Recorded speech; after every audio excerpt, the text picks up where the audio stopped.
I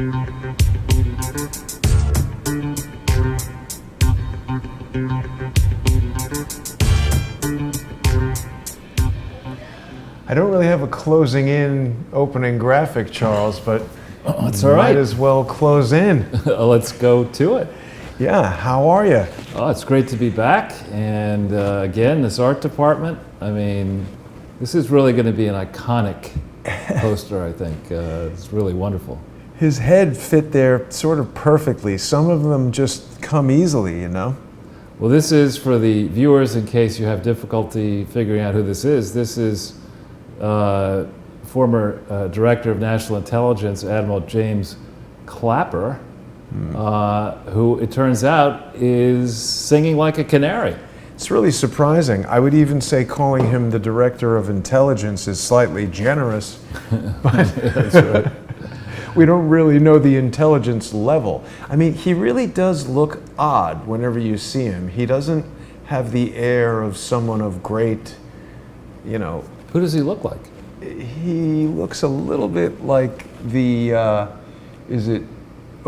sorry, wrong, there we go. He looks a bit like the Smeagol from Lord of the Rings. But this one has hair, so I don't know if that really can be This is when he was, say, 40 probably. Right, Yeah. right. Hadn't started working out yet.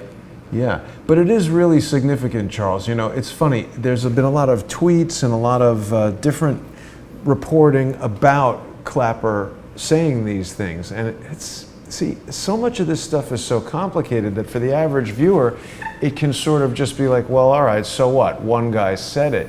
But that's part of the reason why Sunday with Charles and Charles Ortel is closing in are such important shows, because for people who want to know, it really gives them an opportunity to join us for an extended period of time, however long you need, to go into the great details so that people can understand the significance of someone at this level under Obama coming out and saying this stuff.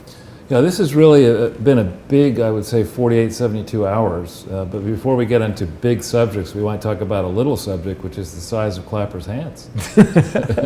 Yeah, well, we wanted to, make it to scale, so we had to make sure. That's the original baby hands from the John Travolta and Bruce Willis movie. But his head did fit in there perfectly. He's making almost the same face that he's always making anytime you ever see him. He just doesn't look like a man who's happy about anything.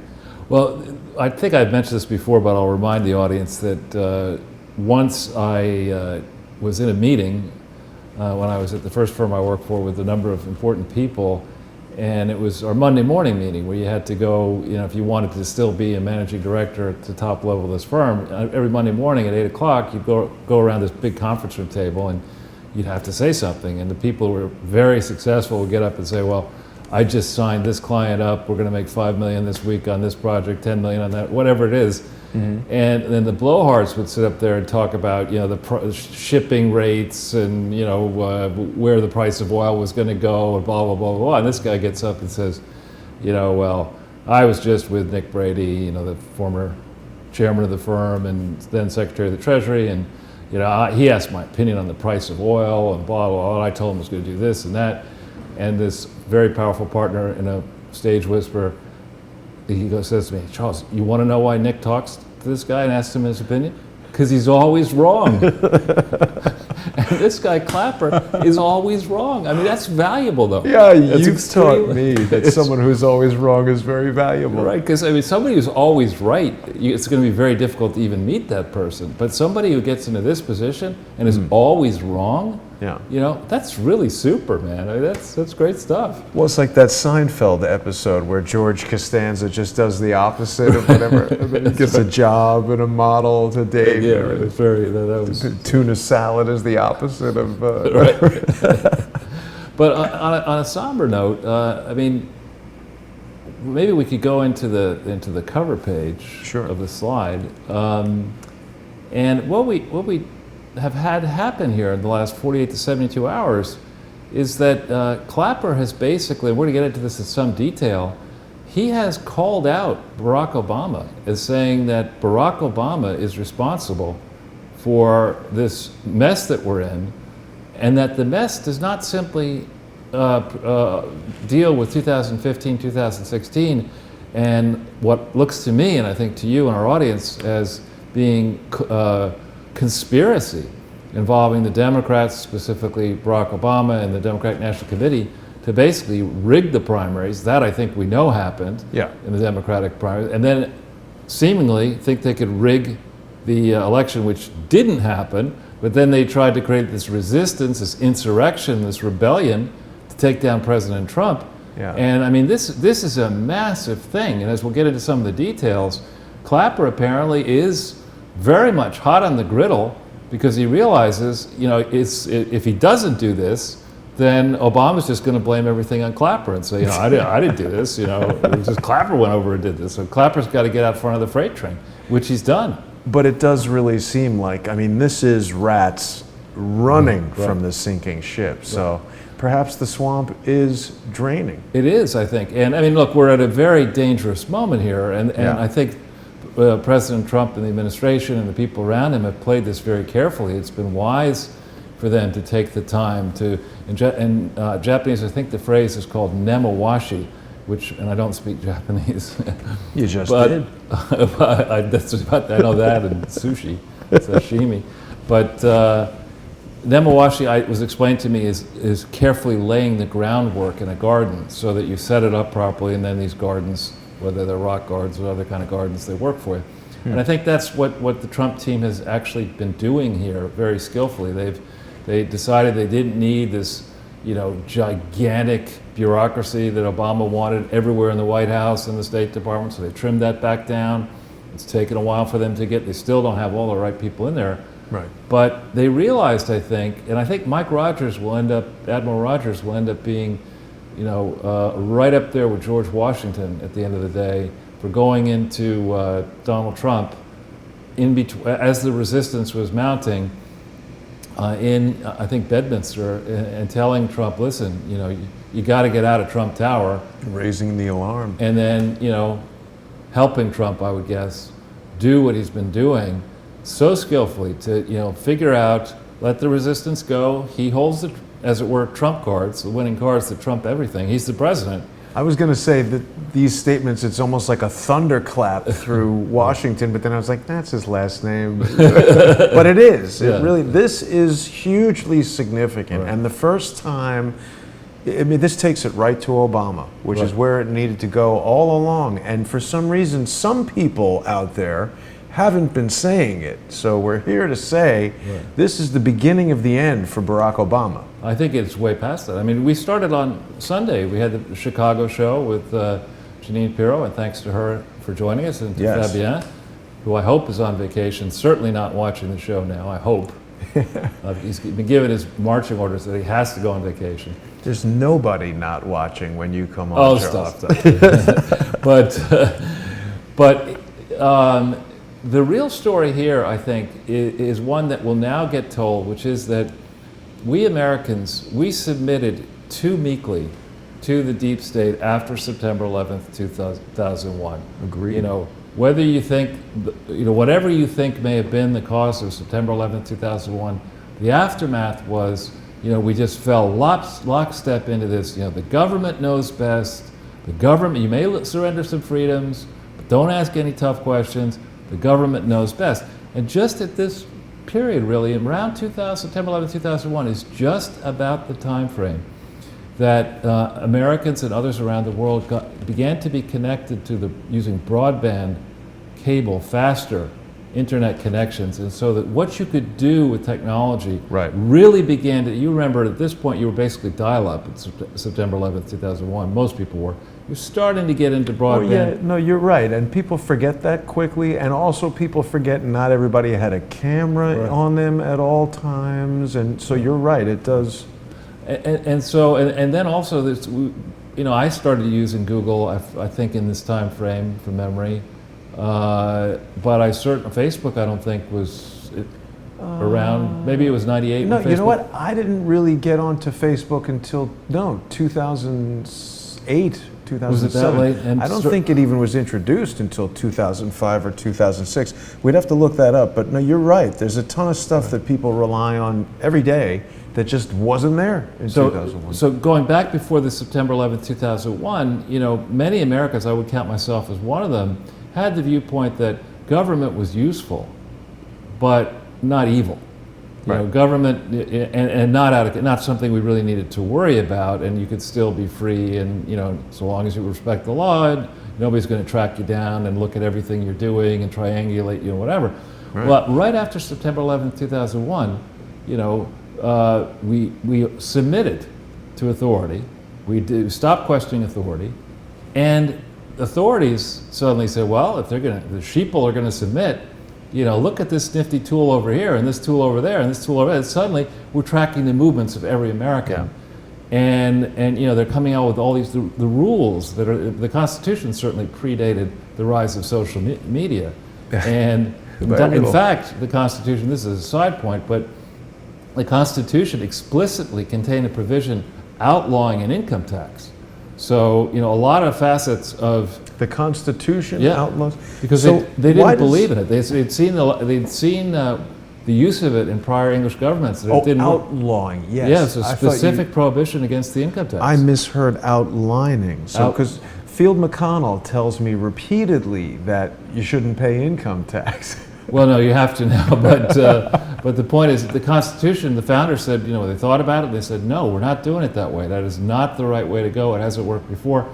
And so a lot of the other parts of the Constitution, you know, just didn't contemplate what would happen if you did have an income tax and how that might affect the branches of government and how the people who collect the taxes need to be regulated and how that might create a perpetual bureaucracy that only wants to get bigger and bigger and better paid and hold itself out against the law. But Charles, if the Constitution outlaws it, how can it be? So what happened is, I mean, this is, and I'm also not an historian, but I like studying it a bit on the side. But what happened was, to finance the War of Northern Aggression or the Civil War, whichever way you want to talk about it, Abraham Lincoln instituted an income tax.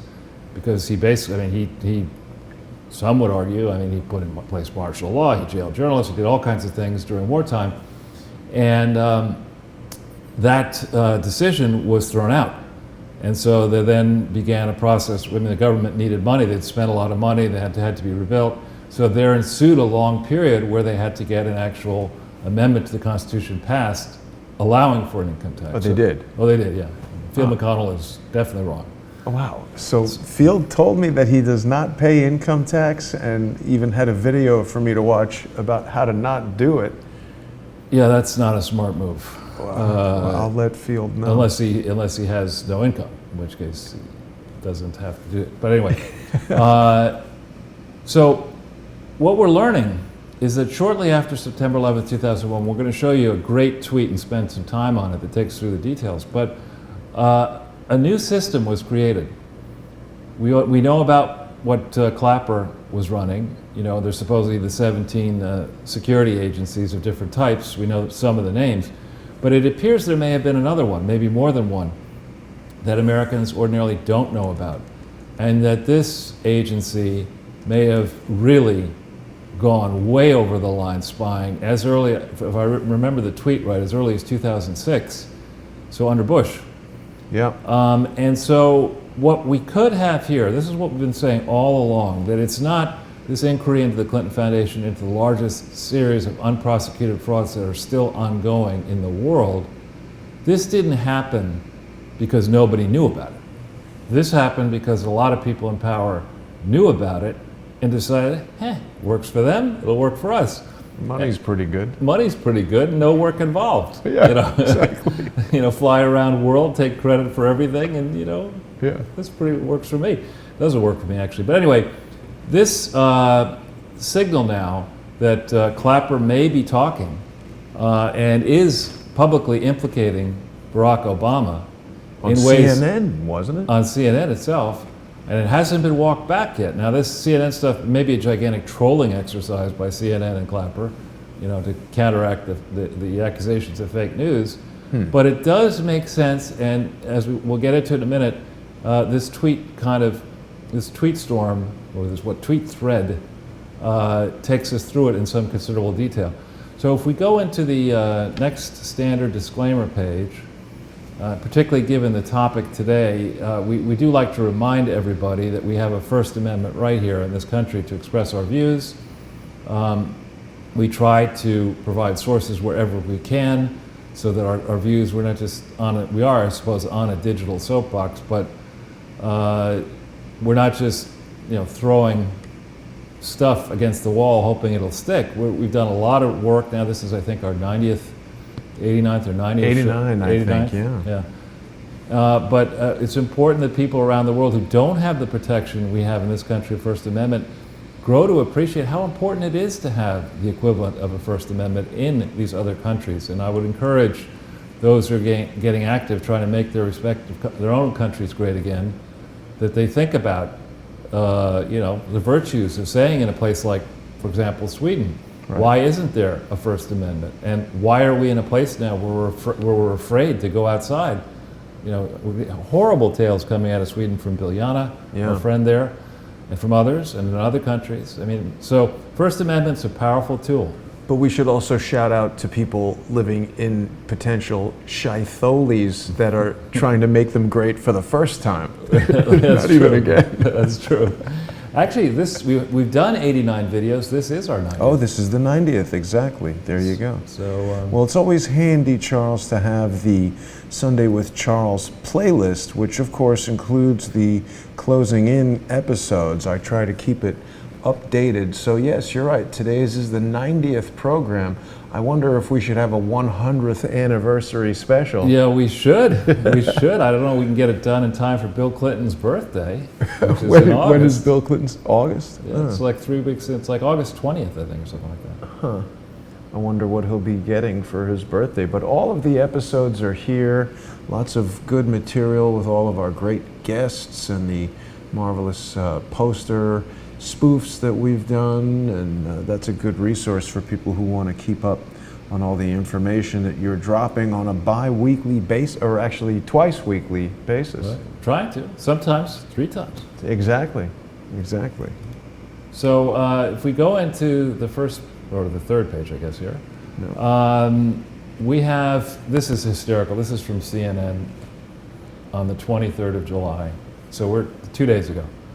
All right, Trump is taking U.S. down the path to tyranny. Now that's a path that this asshole, Jeffrey Sachs, knows very well, and he is a flaming asshole. This is a guy who, when our Russian colleagues or Central European colleagues will know exactly what I'm talking about.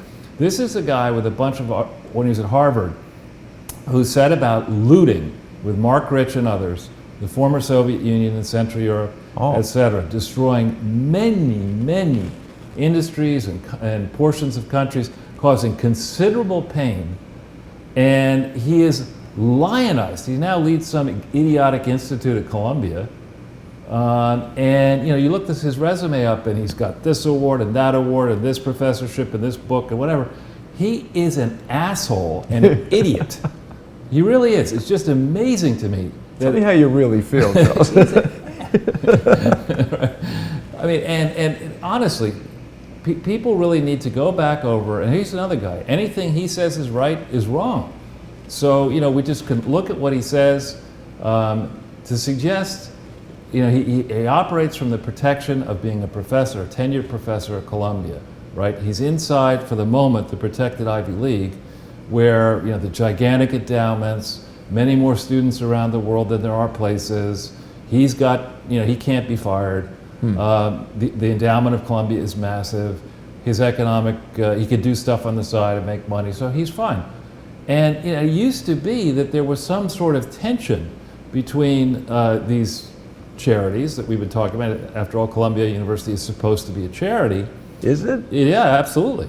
Wow. It's tax exempt, federally and state and city tax exempt. So, this kind of an entity should not be increasing the burden of government by creating the kind of instability this man has created by himself, literally, around the world. The kind of enmity that we have with Russia, in part, is due to this asshole. Wow. I will tell you, Charles, your fans in Philadelphia are enthusiastically backing your dissatisfaction with this guy. Good. I mean, he's just, seriously, we ought to send, I don't know if you could do this on Twitter and not get in trouble. We could get a nice, bunch of tweets going from crowdsourcers to this guy, with various samples of, this would be an extra credit one, who can come up with the video, whatever pictures or whatever, not gross pictures, cartoon pictures of the area in which Chelsea Clinton is an expert. We got to be careful. We don't want to encourage anyone to harass this man. Not to harass him, but just tweeting a question about why he did this or that, and digging into the background of some of the activities that he's done. It's funny, Charles. Recently, a lot has been coming up about what happened when the Soviet Union collapsed, and we're finding that this Bill Browder, and I've brought this up, I've heard it in what I consider to be reputable documentaries about 9/11, particularly Anatomy of a Great Deception, talks about how Cantor Fitzgerald, I believe, was specialized in foreign securities or something like that. It was a big trading operation, did all kinds of stuff. Yeah. Well, something went on with George Bush and Frank Carlucci and all kinds of stealing of money from the Soviet Union. I don't know the specifics about that. This was more the kind of stuff that Mark Rich and Browder did. What happened is the Soviet Union fell apart, and that was a big problem for mainstream American academics in Oxford and Cambridge who were trying to say, there's various ways you can go. They're the evil, profit-seeking capitalists. And then there's the Soviet Union, another approach. Long-term planning, common ownership of assets. Who said that? There were many people at Columbia and Yale and Harvard and Princeton. They love this idea of Marx actually was much smarter. We need to let these pointy-headed eggheads get together and write their books and have their adoring students in class pay them tons of money and borrow, and then they live lifestyles of, multimillionaires. Exactly. Spotting this garbage. Yeah. And so it became a real problem for them when the Soviet Union blew up. Because now you got to say, well, wait a minute, if I just spent the last, 3 decades of my life saying this is a great idea, but it failed. Big fail. So anyway, he and his team of Harvard people, he was then at Harvard, flew, got on mass planes over there and, in quote, helped, the Soviet Union in transition, but they didn't do a very good job of helping. They got in bed with people like Mark Rich and others who would pay off, the former Soviet Union types who had control over the factories in the Soviet system as it blew up, and they would figure out a way to rig the bidding, the so-called privatizations, to buy the assets at fire sale prices, which were unjustifiably low, sit on those assets for a while and flip them for the real price. That is not, that's the kind of stuff the Clintons like to do. You go in, you say that this country has HIV/AIDS problem, maybe it does, maybe it doesn't. You get these gullible governments to give you a ton of money. You then say the money is going to save the HIV/AIDS people, but you don't bother to set up a charity, you don't bother to check anything, and you just steal as much money or you load it as much money as possible, get diverted for whatever.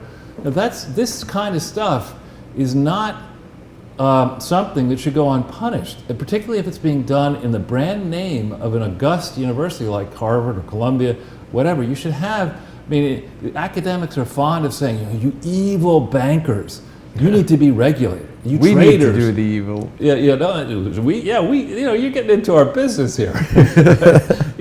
Why shouldn't a university be subjected every 5 years, 10 years to the kind of a rigorous external audit that says, okay, you're supposed to be exclusively engaged in charitable purposes.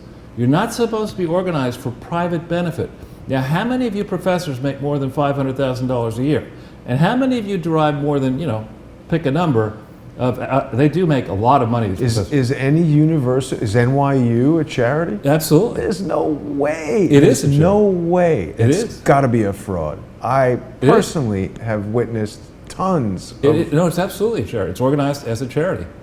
And so this, we need to take a step back. And, instead of, there's this whole, when I say that we meekly submitted to the deep state, we have meekly submitted to this idea that it makes economic sense for every student who might have an interest in going to college, whether they really should go to college or not. Because some people, you hear that if you go to college you'll have a better life, but if you're frankly a bad student, and there are many people who are just, they don't like to study, You know, you don't want to go. There's certain schools that you don't go to Caltech if you're a bad student and you don't like science. That's a very bad move. Yeah. Right? And they just never survive. Yeah, and whereas not everybody should be a professor. I mean, some people are good teachers. There's that movie Bad Teachers. I mean, there are, you know, many. You've had bad teachers. I've had bad teachers. I mean, you know, so there should be a process wherein this new IRS guy and the Justice Department goes back into the question of, right, let's look at Columbia, to pick on this jerk face. You know, Columbia is a school that has gullible undergraduates, and then it has, you know, these professional schools, the School of Health. Who went to that School of Health? The diarrhea expert, right there. Chelsea, right? She got a master's, I think, from there. I may have that wrong. But it has a law school. It has a business school. It has a number of these professional schools that mint money because they have tiny numbers of students relative to people who are applying. There is a possibility when you get, my ex-wife got an MBA at Columbia, many people I know went there. You know, and you pay the freight. Those kind of the business school, you know, you actually don't need to be a super smart person to do well in business school. But you do need to be super smart through the law school, through the medical school, maybe the health management school, not so much. You know, you dissect the financial statements of a Columbia, of a Harvard, of a Yale, of these other schools, and ask yourself, you know, is this something that's being organized to truly educate people? Or on the other hand, is this, you know, become something, does it say she? Yeah, Columbia University. But it says something strange. It says that she earned a master's degree from the University College, Oxford, and Columbia. Yeah, it's possible. So is that 2 master's degrees, or? I guess. Diarrhea is a complicated topic. That's right, it's transatlantic at a minimum. Charles, I've got a question for you that's possibly 88 episodes overdue. It seems to me that maybe like virtually all 501c3s are frauds. Well, no. I know of many that are not. No. But just so many are. Well, you know, it's kind of the thing. If you think about it, when we think about fraud, and you got to strip away your preconceptions about fraudsters. You hear the word fraud, you say, oh, bad, criminal, stupid. Who would be a fraudster?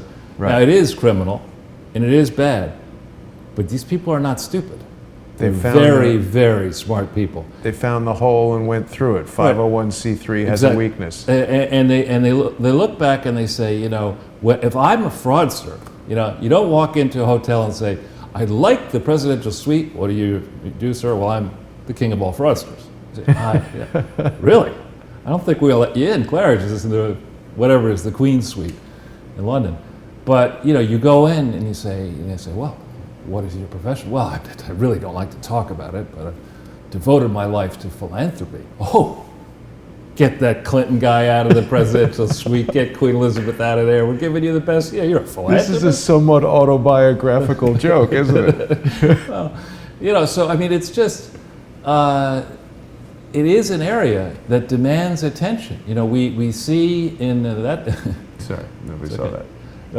We see in the case of the New York Attorney General's lawsuit against the Trump Foundation, the essence of allegations, you know, that are not proven yet, that you do explain why, you know, you operate a charity outside the law, you deserve to be punished if that actually happened. I agree. And if you do it on the scale that we've been talking about here, which is monumental, you know, you can't let it go unpunished because the world knows at this point it is a monumental fraud. I mean, the way in which Janine riffed on it, both on our show and then later, and the way, I mean, everybody knows. I won't say who it is, I'm gonna let you off the hook. Not you, Jason, but the person in question. You know, a very senior person who is an Obama probe, I mean, like one of the really powerful people behind Obama, you know, said to me, look, everybody knows it's a fraud at this point. So, okay, you got it. We're not just going to move on.org here. You know, is this guy circling jobs in the classified ads at Starbucks? No. This is somebody who no longer needs to work. Oh. But anyway, so we have Mr. Sachs, Professor Sachs, spouting gibberish via the medium of choice, CNN. When there are what, like 6 people watching that now? CNN, or is it up to 8? I don't know.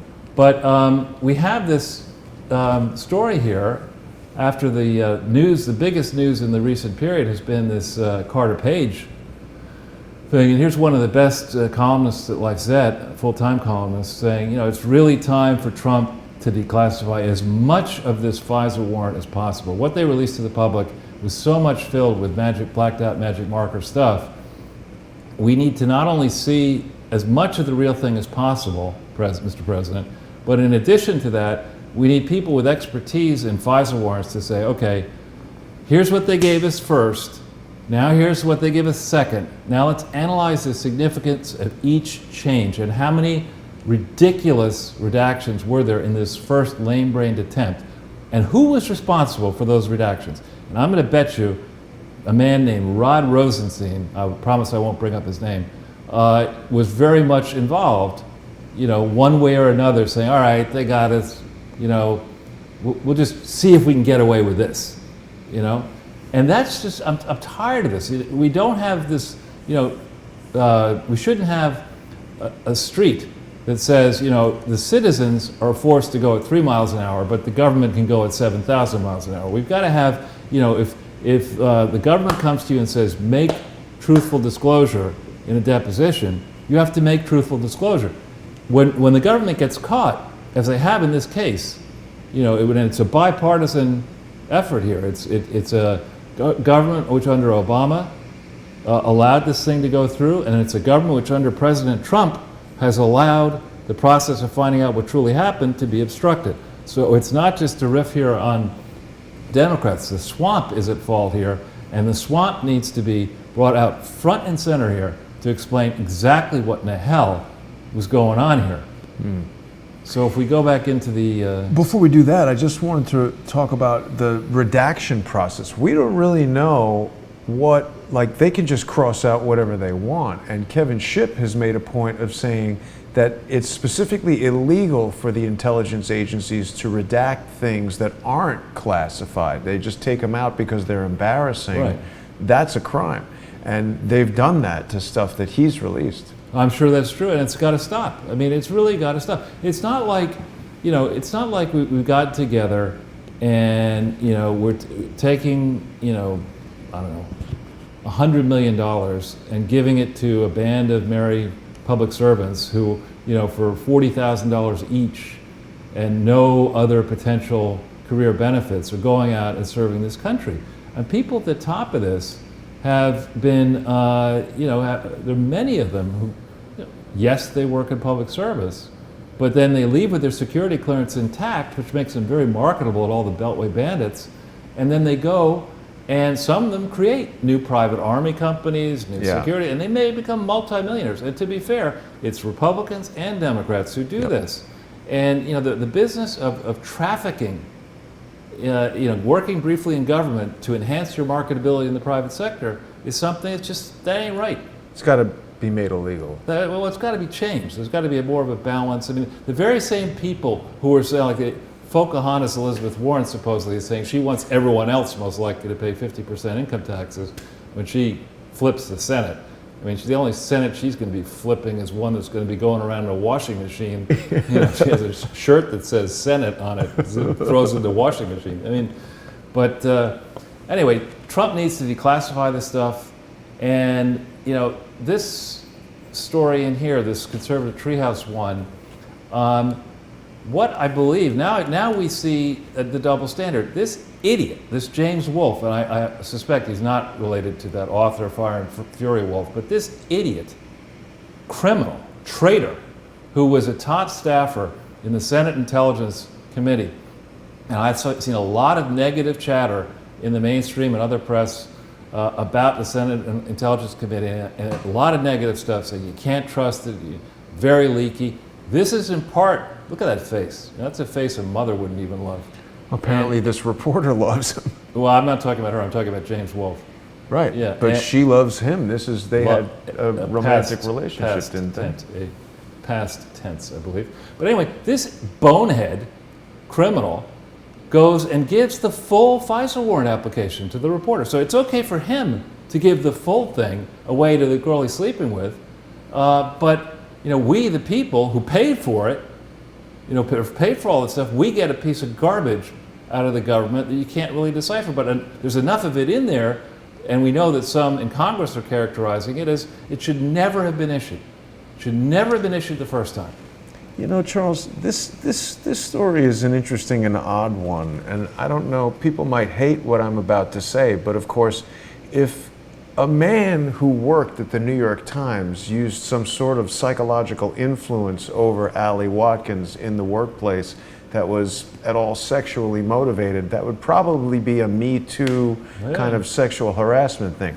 But when the shoe is on the other foot and a woman can use her sexual capabilities to coerce information, I'm not saying this guy's the victim, but there's something very wrong with the way this woman is acting as a reporter. Yeah, and it's not as, remember, this guy's a staffer, right? This guy is not a senator. If it were a senator, in some ways it'd be a lot worse, but he's a staffer. He's a career staffer. He's all about the staff. He's been at this a long time. And, I think this speaks volumes about, is it a wise thing to have career staffers spend this much time on a sensitive committee like the Senate Intelligence Committee? Too much power. And gain way, the senators are out there grandstanding while this idiot, is leaking FISA warrants that, could have tipped the balance in the resistance, could have tipped it, at different stages there. Well, it's obviously what they're trying to do. Well, it's got to stop. And it's not like this guy is working on, I don't know, pick a harmless committee, the Committee on Regulating the Size of Bubblegum or whatever they do. It's not like he's working on that. This is the Senate Intelligence Committee that oversees, the 17 known security services and maybe others we don't know about. Wow. This is something, this to me, that Brennan, we'll get to him in a minute, but, for Brennan to say that, he has any sort of opinion that anybody should care about, and call the president a traitor. The real traitors we know about are this guy, Wolf, and many others that we don't yet know about. Well, isn't he on trial, Wolf? Yeah, damn right, he's been indicted. He's been indicted, so he'll probably go to jail for that. Well, is that enough? We don't yet know what the guy actually did. This is the only thing we know about so far is the FISA warrant. We don't know everything else he may have done. So here's this story about Gollum, Clapper or whatever his name. Yeah, this came out 2 days ago, and we talked about it on Sunday with Charles briefly because it was rumored, and I don't think this is getting enough attention. For James Clapper, you don't go out and start making this type of accusation against the former president of the United States, unless you're ready to make peace, with your maker here. Because I'm not saying he will be killed for this, but it is the game on. Game on. You can be very sure that the Trump team and the people who control the Department of Justice now, the people who control they have noticed this. Yeah. Okay. Now, if we go into the next slide. Not next slide, the next line of the slide. This guy, I don't know if it's a guy or a woman, but Imperator Rex. This is an epic tweet. Yeah, I like, if it's okay to if you'll indulge me, Jason, on this, I'll try to go through it quickly. Look what he says. Clapper throwing Obama under the bus is an extremely important development. Oh, I didn't realize I'm not following this person. Got to follow. He's referring to a lot more than just this recent 2015, 2000. He's going all the way back. So we go to the one underneath it. I think there's 17. We'll go quickly through it. Without a doubt, the most shocking abuse of power in U.S. history. Yeah. Okay? Now, apparently, they didn't need to do this. They didn't need to get this warrant sworn out because Obama has the ability, the President of the United States, under legislation we're going to explain to you, if this is right, has the power to do this without a warrant. So why did he go down the track of getting everybody to focus on this 2015, 2016 thing? It's probably to distract from the fact they've been doing far worse for far longer. Yeah. So you can go to 5, I think. Yeah, the executive is given power to order warrantless surveillance with no judicial or congressional oversight. So how many people was President Obama, and for that matter Bush, how many people in theory outside the United States under the Obama administration were people under the FISA Act? How many Americans were being spied on? How many persons outside the United States under this act?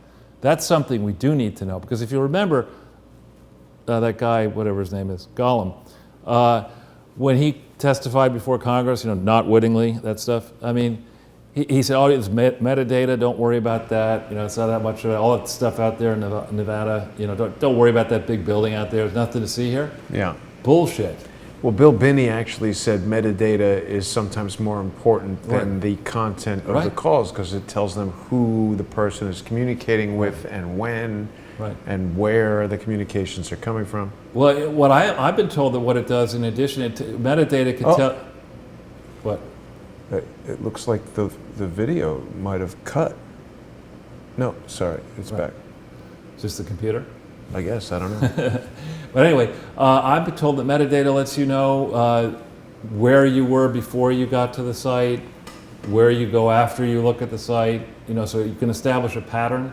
That's exactly what I think Bill Binney was saying, is that they can learn so much from the metadata, they just don't even need the contents of the communications. So they can, Jason has a habit of, at this time of the day, if he's on this site, he's going to go here next. If he's, whatever. Or even just that I contacted you from this location and then from this location, and then they can know where I was and extrapolate all kinds of things. Right. So if we go into 6, and this is a site, we're just going to quickly flip you through it. It's a long stream here.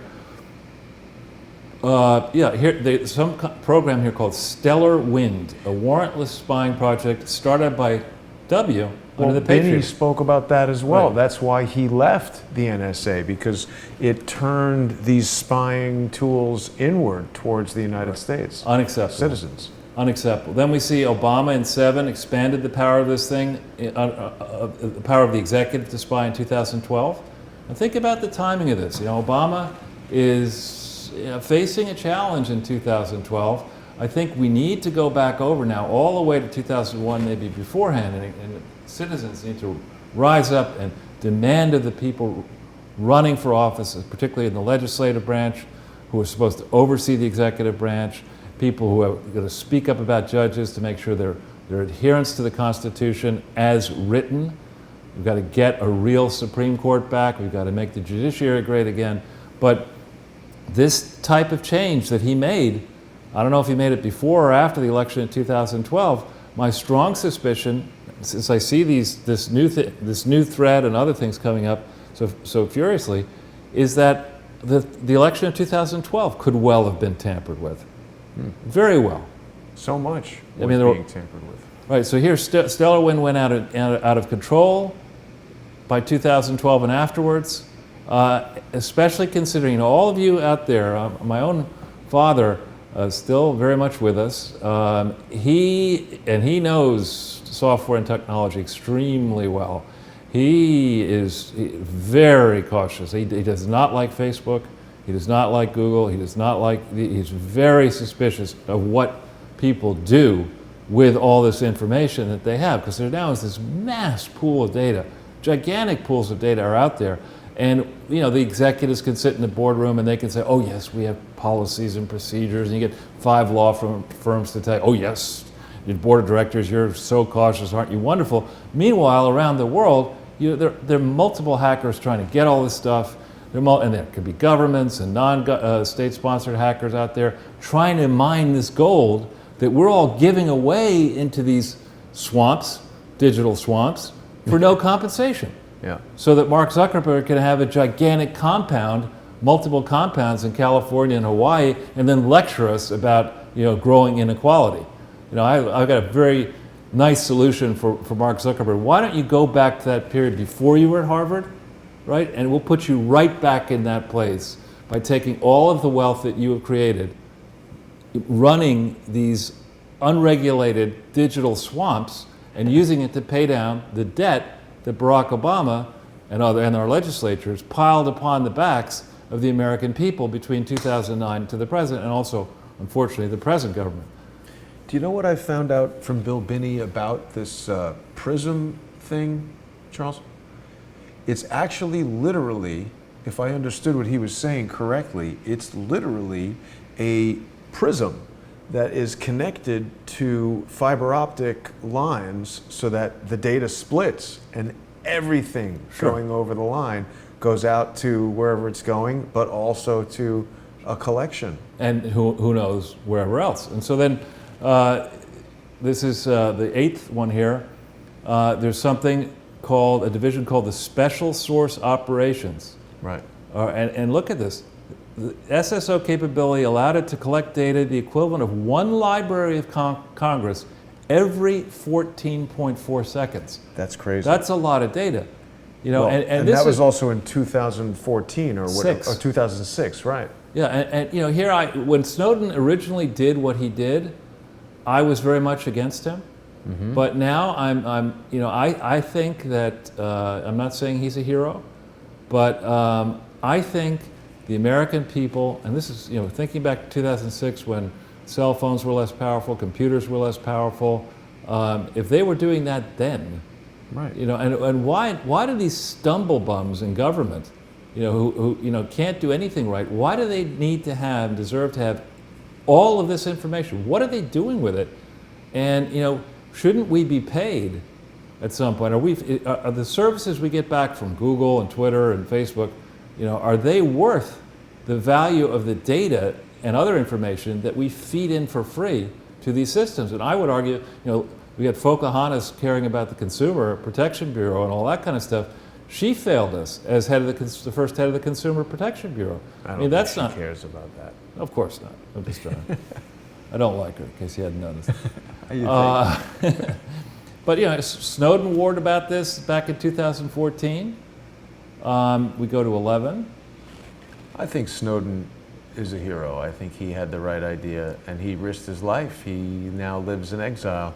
Now, let's look at this. This Maxine Waters says the damnedest things, right? I actually looked up dope on Wikipedia. There was a picture of her. Is that right? Yeah, I think they're trying to also make it go to Trump as well. But here it says there's I made that up. Oh, okay. There's an interview, February 11, 2013. She describes a secret database that Obama had built that's very, very powerful. Now, excuse me? We had this is from a team that said, they're going to fundamentally transform America. So, you can trust us. You want your doctor, you can keep your doctor. So then we're going to create this healthcare system which puts you under the control of the government, leads to death panels. We're going to take away your guns. We're going to create a gigantic database, but you can trust us. No, we can't. And, we need to understand what the hell was going on here. Who has custody and control of this database? Might it by chance be part of a new 501c3 or C4 directed by? Oh, right. The $500 million library in Chicago. Right, exactly. And so this thing apparently, this database, talking about organizing for America. Wait a minute. Was that originally Obama for America? I think so. Oh, we know somebody who works for that, who's been one of my most persistent thorns. Yes. Yeah. So a 501c4, I'm not as much familiar with a 501c4 as 501c3, but you cannot mix the activities of a 501c3 with the activities of a 501c4 without losing your tax exemption for both. 501c4 specifically has to do with political stuff? You could, yeah, but your contributions to a 501c4 are not tax deductible, but you don't have to pay taxes on the difference between your revenues and your expenses. You just operate this thing and you can take all the money in and spend it on your expenses and build up a war chest if you want to do that. Before we get off of Maxine Waters, can I just quickly ask you your opinion of the quality of the idea of telling people about a secret on the news? I know, I mean, this is like somebody, a secret yeah, anymore. I mean, they're not enough. What did she say recently? Something like that there's, the Democratic Party doesn't have enough people who are left of the left or something like that. I mean, this is somebody who I honestly think needs to step down. I mean, you should, just like when you get to a certain age, you have to go to the Department of Motor Vehicles Bureau and you Check make sure that again. this person, Got to check her again. you should not drink and bake. You know, it just doesn't make any sense. So if we go to 13, you know, under the Barack Obama period, you know, how many of people have we heard of who were spied upon? Yeah. Right? We've heard about Cheryl Atkinson. We've heard about James Rosen. We suspect that possibly the Supreme Court may have been spied upon, the Senate may have been, the House may have been spied upon. Trump. Who knows, maybe I've been spied upon. Larry Klayman. Larry Klayman, Trump. I mean, this is just not, these are not our values. Right. You know, as somebody has said very famously. They go low. We get high. We get high and then we go low. Right. So, you know, I think this is something that is far worse than Watergate. And here's the Imperial Rex saying, spying many people, Sarah Carter, other people. Yeah. You know, we need to know how many different people were spied upon. And I, as a guess, the way they would do it is they would never be so stupid. Maybe they are this stupid to say, well, let's create an enemies list, but we wouldn't want anyone to see something called an enemies list, so we'll call it a friends list. Put it over here, all these names on it, but there's going to be records. Yeah. Thumbs up, the friends list. It's not an enemies list. You know, you just caused me to think of, Charles. You know, it takes me back to the things like the tools revealed in WikiLeaks Vault 7 release, where they have these tools for spying, and it's a big organization, Organizing for America, Obama for America, whatever it was called. This person that I'm thinking of at one time publicly displayed a private text message that I had sent through Skype, and I wonder if being a part of that organization doesn't give you access to these tools that allow you. Cheryl Atkinson specifically told me not to use Skype because it's insecure. And this person I'm thinking of had my private Skype message. How did he get it? Right. It's just not, it creates these people who, like Peter Strzok and others, who believe that they're above the law. Can do anything. You know, and so obviously they had it in for Donald Trump. And this special, whatever it is, operations team are paying Google, Facebook for their data. Wow. Okay? So he's talking about what I think Clapper's laid this guy thinks, and I agree with him, Clapper is fingering Obama or accusing Obama because That's what used to happen in Chicago, I read. Yeah, because, you know, he was very much at the top of the food chain, and he's one step ahead of Obama here, laying this marker down that he's telling Obama that, you know, when I go down, you go down, buddy. Yeah. And so, I mean, this is a big development. And frankly, all Americans, this could be a surprising thing that when people think about it, people who, you know, voted for Barack Obama just because he was of African American descent, and it was time to break that boundary and move into the 21st century together, you know, we've been duped. People have been duped here. This is an evil, if this is true, you know, then it's a subversion of the entire U.S. government. It's fundamentally transforming America. It's destroying it. Yeah. You know, and you know, this person, Barack Obama, who's out there now raising hundreds of millions of dollars in theory for his temple, that's actually for religious purposes, the way it's written, and other purposes. That's got to stop.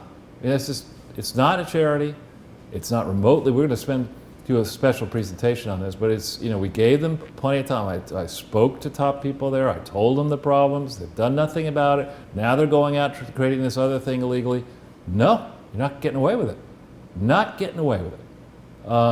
So this is it's probably enough on this lengthy thread because it goes on and on and on. But I would encourage the viewership, if you have time, not only to read it, but to consider it, and then to circulate it as much as possible. Excuse me.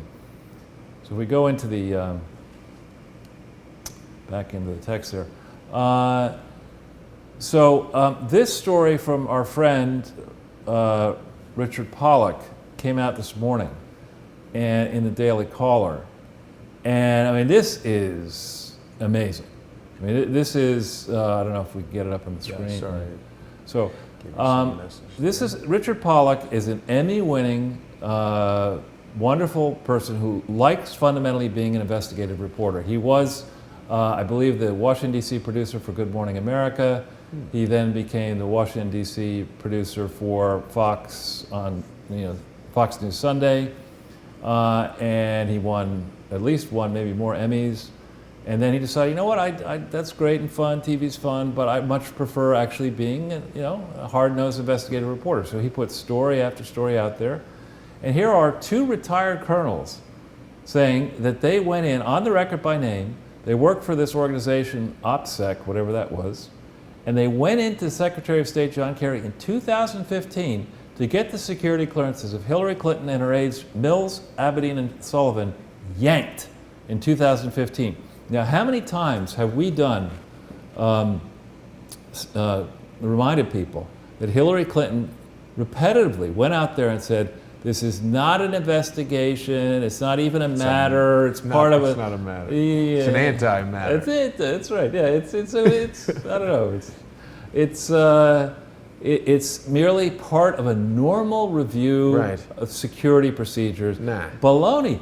John Kerry himself, he gets off the phone with one of his butlers, and these people come in and they say, we got to really do something here. We got to yank these security clearances. It's going to become very important to learn when they went ahead and did this, when this actually happened. Is this the first that we're hearing about that? Yeah, absolutely, this morning. Wow. So we're going to get in now to I know Richard, I saw this story, I immediately took him through some of what I will now take the audience through so that he gets a sense of the context. In 2015, remember, this is before there are any primaries.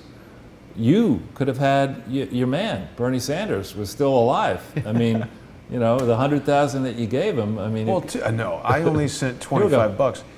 August 5th, 2015, okay? August 5th. They asked Kerry to suspend the security clearance. The FBI investigation into Hillary Clinton began on July 10th, 2015. 3 weeks later, yeah, they're saying, the not-so-merry John Kerry, you got to do something about this party. It's over here. I mean, wow. And how then could they allow her to run? Well, and what happened right after August 5th?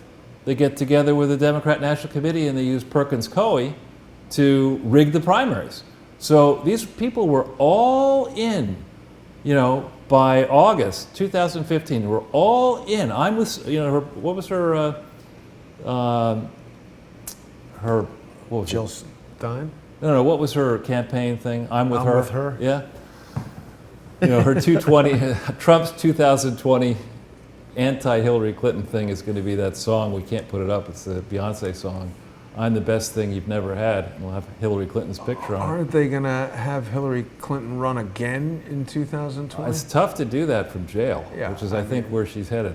Yeah. We should go interview her from jail. Yeah, but so this is very significant. August 5th, 2015, these people are on the record. We had it confirmed in this article, and there's an August 15 letter saying, when you recklessly compromise top secret sensitive compartmented information, you compromise the security of the United States. Now, was this a material fact? If you're in the Democratic Party, here's Debbie Wasserwoman Schultz is quite prepared to rig the primaries because she probably felt she'd get more out of a Hillary than she would out of a Bernie.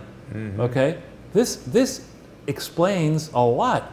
I mean, there had to be a really serious motive for Barack Obama, who in theory is a smart person, and Valerie Jarrett, in theory a smart person, to think that this was a good move, right? You have lots of evidence of people online saying, what happened while what actually happened while Hillary was Secretary of State, not so good, and now FBI investigation, not so good, Maybe we ought to have a plan B, an insurance policy. Maybe we ought to let Bernie Sanders be the nominee or somebody who could have beaten Trump. And instead, they lock in for Hillary. So it gives you, I think, I'm not an FBI agent or an investigator, but I see a motive here. I see a burning, a raging inferno. They knew, the Democratic Party and Obama people knew by July 10th, 2015, by July 6th, when the IG, Inspector General for the intelligence community that supposedly sits on top of Clapper, Right. And it's, the whole apparatus. They had studied this and said, "Holy shit, holy real shit, what the hell?" And then these people go in, these patriots go in, they go into Kerry and say, "Listen, you got to yank the security clearances down." And of course, the response is, "If I do that, probably the Republicans might run the odd ad between August 5th, 2015 and Election Day in 2016, focusing on that Hillary's service was so great, and all these unanswered questions at Benghazi, it was so great that the Democratic Obama administration decided to yank her security clearances and those of people who would likely figure in a President Clinton administration in very high office." I mean, Uba Abedin was going to be the most powerful person in that administration other than Madame Chardonnay. Madame Chardonnay would probably go off on her Chardonnay and caviar lifestyle doing what she likes to do, which evidently is not picking out classic clothes. And you can attack what I wear, but we might want to just segue into a moment of levity. This has come to us, I think, multiple different ways. I mean, I'm not like you, Jason, I'm not colorblind, but I'm not good putting colors together. So I just stick with my standbys. Dark pants, blue jacket, different tie, whatever. That's what I do. But, I don't need somebody to tell me, don't wear a shower curtain to an event like this. Well, to be fair, I think it's a picnic table cloth. Whatever. I mean, it's just nuts. Anyway. How could they allow, they're saying, well, we don't want to do this because it'll affect the election. But, these are huge crimes. It's amazing we haven't heard about this before now. Well, when you said, you're convinced that all charities are frauds. We should be pretty well convinced by now that partisan politics is a big fraud, right? Both parties come and say, give money to this party and your life will be better off. Well, aren't I already doing that? Most people, the largest expenditure they make every year is taxes, direct and indirect. You think about the taxes you pay, income taxes and your property tax, your sales tax, and then everything that you buy, there's taxes in that at multiple levels. Tax, right. So if we go back into that slide carousel, Richard's story is, it has only at this point 4,000 Facebook shares. I think every crowdsourcer should read it and share that story and encourage your followers to share that story. It's a vital story. But we know, and if we go into this thing here, I talk about the FBI investigation. It was clearly not a matter. It was an uppercase investigation. This is the first part. We're now up to 23 different parts of the Hillary R. Clinton dump, and I use that word advisedly. This is a very important one because it's a succinct summary that came out in July 2016, right? And now let's think about this for a second. July 10th, 2015, they say, we've got to open up this investigation with the FBI, right? What are we going to call it? Should we call it, shredding the Constitution? Should we call it, exposing vital national security secrets to all of our enemies? No, let's call it mid-year exam. For fun and profit. Yeah, it's like somebody, I forget the particular person who got caught doing this in the merger business. What you would always do is have a project name, because most mergers back when I was doing them in the 80s, they took a long period of acquisitions and defenses. They took a long time to happen. So there would be a lot of planning in advance, and you'd have you didn't have it like we have it now where people would do their own typing. Other people would type the stuff up, and and there were cases where people working in a print shop or a secretary or whatever would actually trade on inside information. So you would come up with a code name for all your projects, and some idiot came up for some very bad project that failed spectacular. It was Project LHTW. Let's hope this works. Which in the subsequent lawsuit didn't work out too well for the bank. The coded names for things are really often I forget them all. Well, remember in Enron, there was some investor who was like the top investor, and they were searching for this guy, M. Yass, until they figured out it was my ass. But That's true. Yes, yeah. So here we have, they select this name, mid-year exam. Now let's think about why they would have been calling it mid-year exam. When was this decision to exonerate Hillary Clinton made? July, middle of the year. In the middle of the year. So did they decide that they would go through the motions on July 10th, 2015 of an FBI investigation, let the FBI spin its wheels, and instruct everybody, look, you have to end this by July before the convention. Because it's all a show anyway. That's another show. We got this thing rigged. We got this, but you got to get this done. And so now all these bullshit answers we get out of the people who testify before Congress, Peter Strzok. Strzok and Clapper and you name it, and Comey, whoever wrote this memo, as a guess, there's more behind it. The way a lot of things work in real life, you get the finished memo, but then there's exhibits behind it and stuff. Somebody knows the unredacted version of this memo. We need to see the whole thing. At the very end of it, you'll see, just for a second here, there is a code. You see this B6, B7C, all that kind of stuff? Yes. There's a code where they explain, we won't go through it now. I think Robin told us something about that. There's B6 means it's removed for this reason, B7C for another reason. But the question is, do these redactions really need to remain in place? Okay? And anyway, at the very end of this, there's tons and tons, but then the final 15 pages, it's all blank, because those are all the footnotes with all the supporting information. And, see? Oh, yeah. It's all blank. So the footnotes are very important. We need to see these footnotes, right? Our viewers first learned about this last year. Yeah. Right, we went into this in some This depth. is one of the first things you and I spoke about, I think, before we even started Sunday with Charles. Right, I think that is true, early on. So back into the old, yeah. And so, see, I want to make sure we get, then an outgrowth, let's see this one. All right, this is the whole, all 23 dumps. Okay, so this is thousands of pages of information. We're going to take you through individual portions of this, again, just very important pieces of it. But government investigators, people with money behind them and analytical power who want to understand what really was going on here, there is a wealth of information already disclosed, and then there's even more information. You could figure out how many pages are missing. We went through that because there's a sequential listing of pages, and if you jump in the middle of a dump that goes, let's say, 200 pages, but that sequential number goes 1,000 pages, there are 800 pages missing. Right. So there's a lot here. There are thousands of pages here, many thousands missing. Thank you to the FBI Vault for whoever's doing this. Thanks for getting it out there. We have a thirst for information.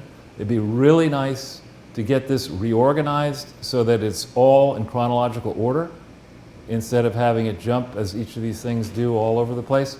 To have a new version done where it's just document in order so that we understand what's really going on here.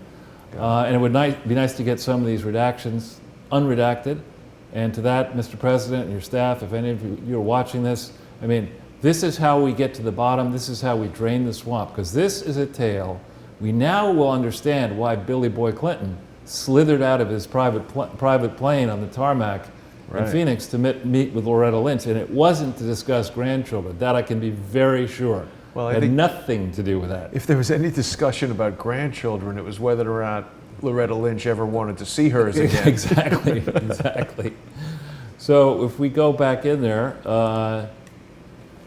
let's see. This thing we've showed people before, but this is page 122 we need to go to on this, and the fastest way is to go into the PDF. Right. And this is a letter that was sent, and I think it was sent by special courier to James Comey on January 10th, 2016. January 10th, 2016. And as Trump likes to do, I'll repeat it one more time. January 10th, let's see, yeah, page 122 you want. Yep, that one. Yep. January 10th, 2016, okay? Now you, I think, Jason, this shows that it's unclassified on the February 12th, 2018. Okay, so why did it take until it was released, much later than that, for it to go on the FBI vault? But this thing, in so many words, says, I'm a senior muckety-muck at the State Department. I am sending you this letter, Mr. Comey. You're in charge of the FBI, because I am aware. Stop. This letter should provide evidence of criminal actions by Hillary Clinton, misspelled, and her personal and official staff, including some who are also acting while under the pay of other persons in organizations such as the Clinton Foundation and its partners. Okay, this went in January 10th, 2016. Now, we subsequently know from the I.G. Horowitz report an FBI investigation, in theory, was opened in January 2016 into the Clinton Foundation. So my question is, were the wheels of the mid-year exam investigation spinning faster than this investigation into the Clinton Foundation, which began in January 2016, or at the same slow rate? They get one diseased squirrel, Rocky squirrel over here, and Bullwinkle, and the other thing just, you just go through the motion. And then I can say we were investigating, and no one will ever know you'll be president, and then I'll have all this over your head. Well, we've heard a million times how, Strzok and McCabe and Comey blocked investigations from happening. But so this person who is a patriot, we don't really know for certain who it is. Didn't Katica have Katica thought it was somebody named Francisco, last name, not San Francisco, but Francisco, who went in and said, look, the thrust of this person's argument, the letter is long and still redacted, seems to me to be, we in the State Department, we swear out oaths, people in the federal government swear out oaths, including the president, owing our fidelity to the Constitution as written. Right. Okay? Not to Barack Obama. We are not beholden to whatever Barack, and the argument that Barack Obama is the law, this famous quote from Charles Dickens, the law is a ass, that's, I forget which book it was, but Charles, name will come to me. David Copperfield, I think, might have been.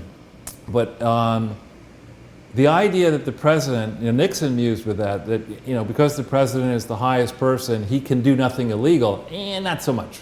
The test is you swear an oath of fidelity to the Constitution. And this is a long letter. It's not exactly written as well as it might have been, in my opinion. But this is a brave person, sends a letter to the FBI on January 10th, 2016, saying, I have personal knowledge and evidence of criminal activities being carried out by a candidate who may very well win the nomination, doesn't say this in the letter, but who may win the nomination to be President of the United States and may ultimately become President of the United States, and I demand that you investigate it. So what does Dopey do? I mean, we don't know if Dopey James Comey actually even read the letter, but we do know the letter asks to be acknowledged. We do know that the letter was acknowledged as having been received, right? And why do we know that? We'll show you. Before we do that, Charles, I just wanted to ask really quickly, do you think that Nixon honestly believed that statement that if the president does it, it's not illegal? Yeah, probably. How the hell could he think that? Well, I think what people may be thinking when they say stuff like that is I can get all exercised about what the Constitution says. Then the tacticians will say, all right, let's think about this, okay? Now you want to go and prosecute somebody. Mm-hmm. Okay, there's a process for that. Who runs prosecutions? Citizens don't do that.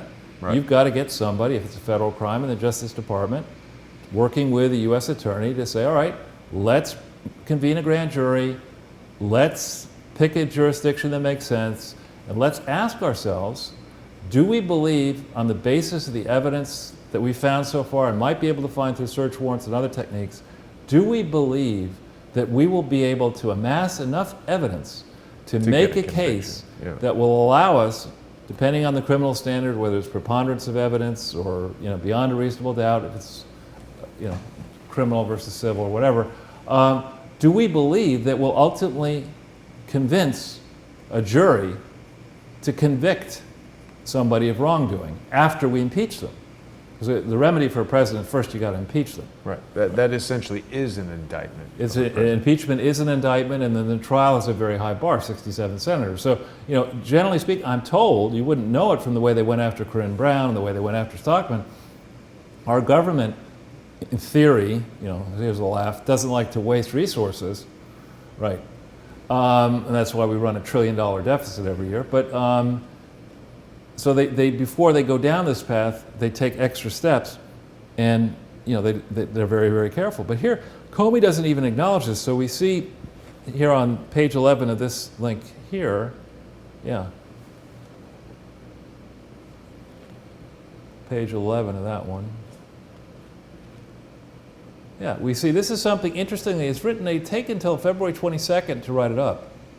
But it has to do with a walk-in. This person who sent the letter walks into the DC office with documents and says, hey, how come dopey James Comey didn't respond to my letter, and nobody is answering the phone, and I'm not going to waste my time. I'm just going to walk in. Grab your scruffy ass into a skiff, if you can go into a skiff with me, and I will show you she's committing crimes. They really were doing everything they could to ignore the guy. Right, so he comes in on the 27th of January, and what happens? The guy who was Giacolone, who was running he wasn't told about the Comey letter, is my guess. He says, I ain't doing this, Jim. I'm not going to, I have a career at this is my working theory, I have a decades-long career at the FBI. I'm a straight shooter. I'm not in politics. You got this letter on January 10th or 11th or 12th, whenever you got it, and you didn't tell me?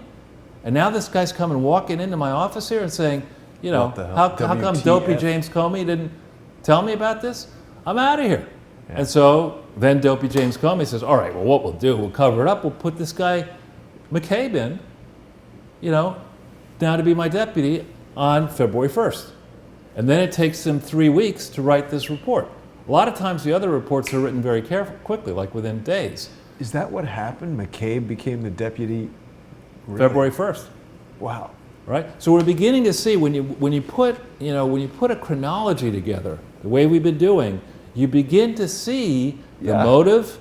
The metadata shows you what's up. What's happening, yeah. It shows you what happened. That's right. So wow. Amazing, Charles. Now, really. in addition to this, and we'll just close with on this page, if we go back into that slide, if we can. This Katica person has done a fantastic, this last one, tweet, I hope it's still up there, that I sent to you. Yep. And note to Hillary and to Madeleine Albright, brooches, not a good look. Not a good look. Not at all. Probably that's where the listening devices are. I was going to say, wouldn't it be very easy to hide something in a thing like that? Yeah. Yep. But this is a long, if you go below there, you see, know your Clinton corruption. It could be. This is a long, long thing, but the summary of it is, and Katica does fantastic work. I don't know who this person is, whether it's a man or a woman or whatever. It is, because you have a picture like that, could be her, maybe it isn't her. But she does really wonderful work. And the point is, and this is, I checked, and emails the ICIG was given by the FBI that later showed the metadata anomalies to send to a foreign power were from the thumb drive Attorney Kendall gave them August 6, 2015. Wow. There were 60,000 emails before deletions. And she goes into all this. This is an expert on all this kind of stuff. People who are also experts need to read this very carefully. But in sum and substance, what she's saying is that this genius who was going to run the world, in her own image, God forbid, had managed with this private server system to allow at least the Chinese to gain access to all but 4 emails of the many that went out of the server. Okay? All but 4. And so that when you go back into this and you say, all right, what really happened? Okay? An arrangement was made, an accommodation was made around June 5th, 2008 between Hillary Clinton and Barack Obama to give Hillary Clinton's team the right to monetize her connections, pre-existing connections, and the one she would then have as Secretary of State for the mutual benefit of herself, maybe for the team Obama, the Democratic Party. And they decided they'd do all that in a manner where no one would be allowed to actually get in and see all the crooked deals that were being concocted. I say, and my hunches sometimes are bad, but my hunch on this one, I think, is Barack Obama and Valerie Jarrett and their people were very much on the inside and aware of this, even likely before the especially likely before the election in 2008. Well, he had to be. I mean, obviously, he's the president. The buck stops there. And as far as him benefiting, you know, he's the House. The House gets a taste. Right. Right. Well, he just recently gave that idiotic speech where he said, you know, I don't know how I came up with all this money. I mean, that's so stupid. That's like, really? That's a very, I mean, at least the former mayor of Mexico City was making like $5 a year, you know, when questioned, you know, how he had a mansion worth $50 million. He said, well, I'm very good at investing my money. Yeah, right. The $5 goes a long way. I'm in cattle futures too, just like Hillary. I've got that cattle futures program. You know, Larry Nichols just said yesterday that it's China is the real collusion. Well, I actually think it's like one of my favorite mysteries, Death on the Nile. There should be Death on the Potomac. You know, everybody's guilty. They're all, you know, I think the Brits are in here. I think, you know, multiple. When these sharp people, the boffins, you know, these computer specialists, and I'm talking about the people who really are really way out there, they must have the ability to figure out, you know, which thing should I try to hack, where are their anomalies. They knew almost instantly, I would suspect, that Hillary Clinton was using this porous, to put it mildly, secret server system and these absurd devices. I mean, can you imagine? Here's the Secretary of the State saying to everybody else, be very careful when you travel internationally about using email. And then saying to some, you know, junior, you know, assistant deputy muckety-muck, look, you know, this new technology stuff, I can't use it. I need more convenience. Yeah, let's store it all in the bathroom. You know, even better. It's like my BlackBerry broke again, you know, but I don't like these new BlackBerries. So can you get me a used one off eBay? And you know, this is somebody who somehow made the list of the smartest lawyers in the world. Umpty up years, right? This is an idiot. Charles, doesn't that very excuse just reek of bullshit? Like, how could she possibly, if you're Hillary Clinton, can't you just call BlackBerry and be like, give me another one? No, remember the whole thing when they first got the... I mean, it just sounds like a lie. You're the Secretary of State, you're buying... A Canadian product, by the way. Canadian product, but you're buying it off of eBay? I know. She probably didn't buy it. It's Clinton Foundation maybe buying it. She doesn't buy anything. There's just so many things wrong with that. Yeah, and it's just. I mean, it speaks to your risk profile, right? You're risk prone to do this kind of stuff, and do you really want somebody that risk prone to be organizing a reset with a country that has, you know, a lot of weapons that if you piss them off could kind of hurt a few people? Or you should buy them on eBay. Nukes. Anyway, so this tweet is another. Today, it's short today in terms of the slides that I've put together because there's so much good stuff for the crowd to get involved circulating, and I really hope people will read this stuff carefully and follow Katika. She's great. Yep. So if we go back into the next page, and there's only one page left, I wanted to give people an update, and I use this RICO case. It's, you know, there is actually one RICO case out there already. It's civilian. Yeah. Gary Byrne, the former Secret Service agent. Is he the one who brought one against who we had? Yeah, right. A conversation. Yeah. So I want to remind people of one thing. We need this. We'll take a little bit of time on this. This is the so-called determination letter that you get back from the IRS when you complete your paperwork. And if we put this up on the page, we notice. Is this the right? Yeah. This is the wrong one. Is it? Yeah, it's my fault. We're going to have to go. Can we go into Google? Yep. Sorry, I do make mistakes from time to time. So we just go into Google, and then we put Clinton Foundation and annual. Not report, just annual. And see what pops up. And hit that, and then go down the page a little bit, and a little bit more, tax exempt. Hit that, please. Yeah.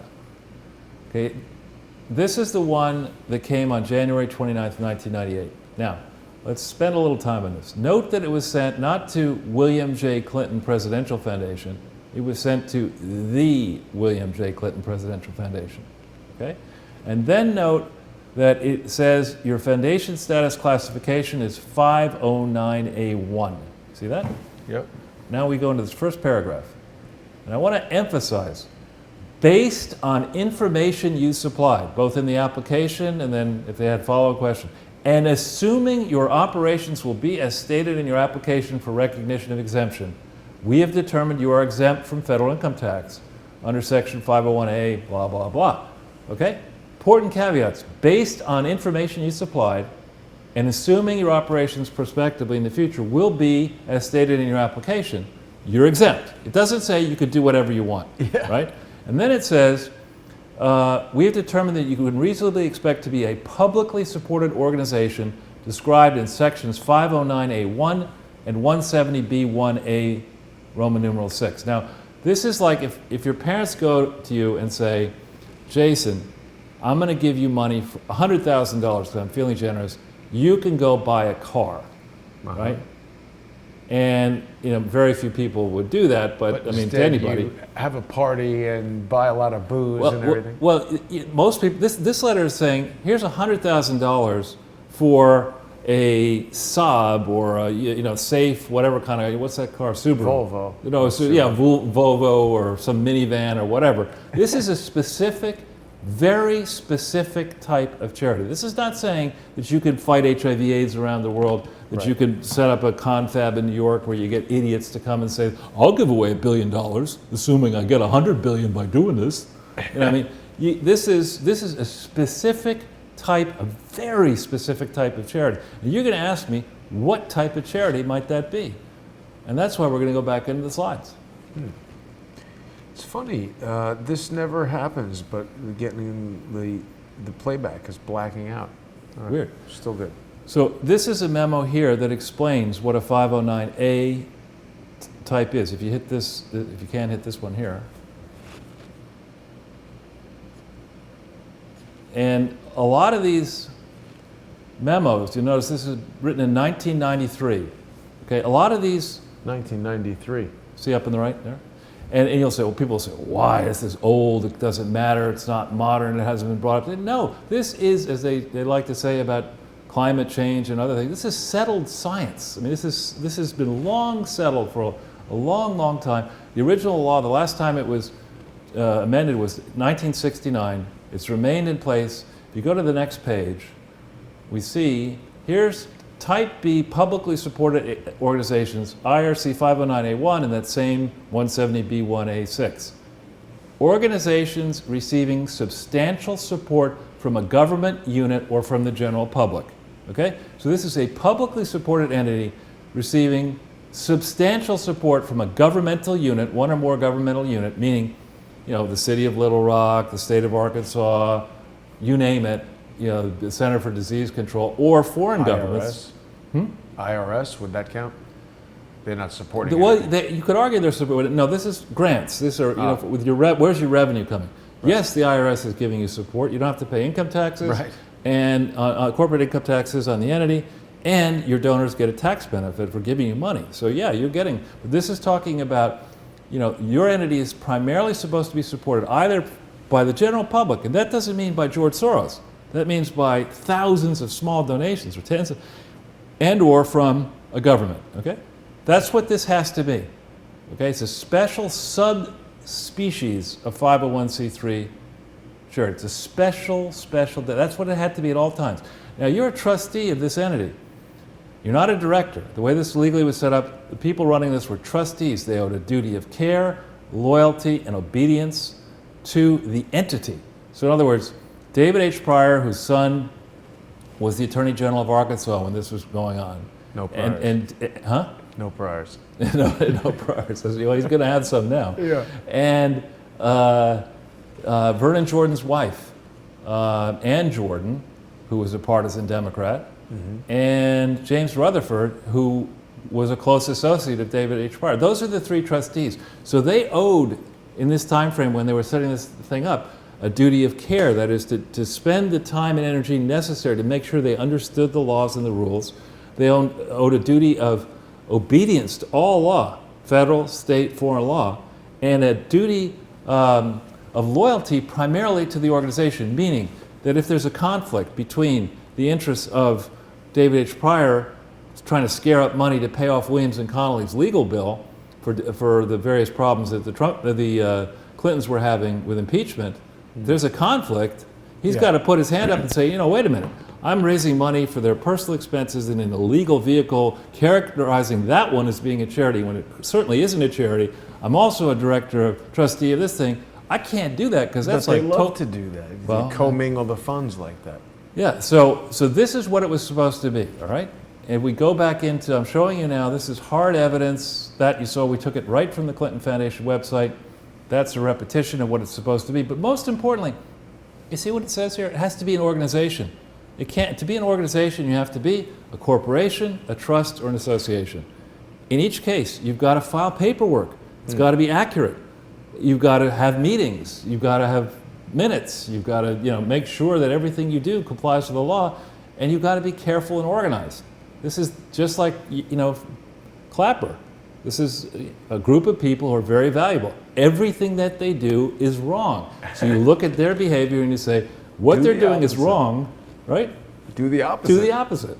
So here we have in here this very important, another belt and suspenders, bedrock document, this one written in 1985, explaining the organizational test. So the simple question is, I was meeting with two lawyers today at lunch, and thank you both for your ideas this morning, this early afternoon.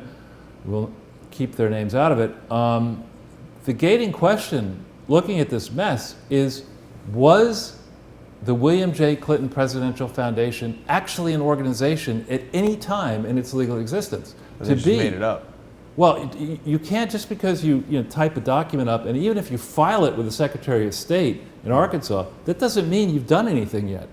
You have to actually make sure that as far as the articles of incorporation of a not-for-profit corporation in Arkansas, you got to make sure that those articles meet the statutory requirements of the state, of the IRS and elsewhere, and then you've got to have bylaws, which you've got to, the trustees got to get together, hold a meeting, formally come up with bylaws, make sure that what they're doing fits the purposes of the organization, and then they've got to comply with all the relevant laws. If the state of Arkansas says, when you form an Arkansas nonprofit corporation, even if it's a partial year, you've got to file a tax return for that partial year. You better file that tax return. How are they opening bank accounts for all these fake things? I mean, doesn't the bank check anything? Well, apparently in Arkansas, not so much. It's like, it's a banana republic down there.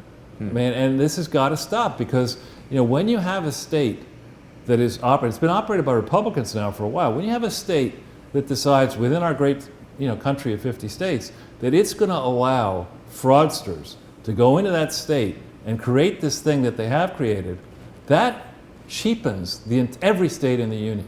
This is literally a federal case here. And this thing, the facts and evidence that are out there, prove beyond doubt there was no organization. There never has been an organization. This is what's called a formless aggregation, and it's strictly forbidden for a charity to be a formless organization. It's also prima facie evidence of that. Exactly.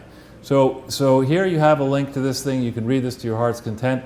We go back into I lifted this from that document. It should be remembered that a deficiency in the articles cannot be cured by the organization's actual operations. In other words, if you organize something wrongly on October 23rd, 1997, and what you have described as a charity is not a charity, the fact that the articles are wrong, but you say you whip yourself into a frenzy and say, I know, my articles are wrong, but ever since then I've sold everything I own, I've given it all to charity, I've cured cancer, I've done this, I've done that. Rubbish. Doesn't matter. The articles have to be correct, and they aren't.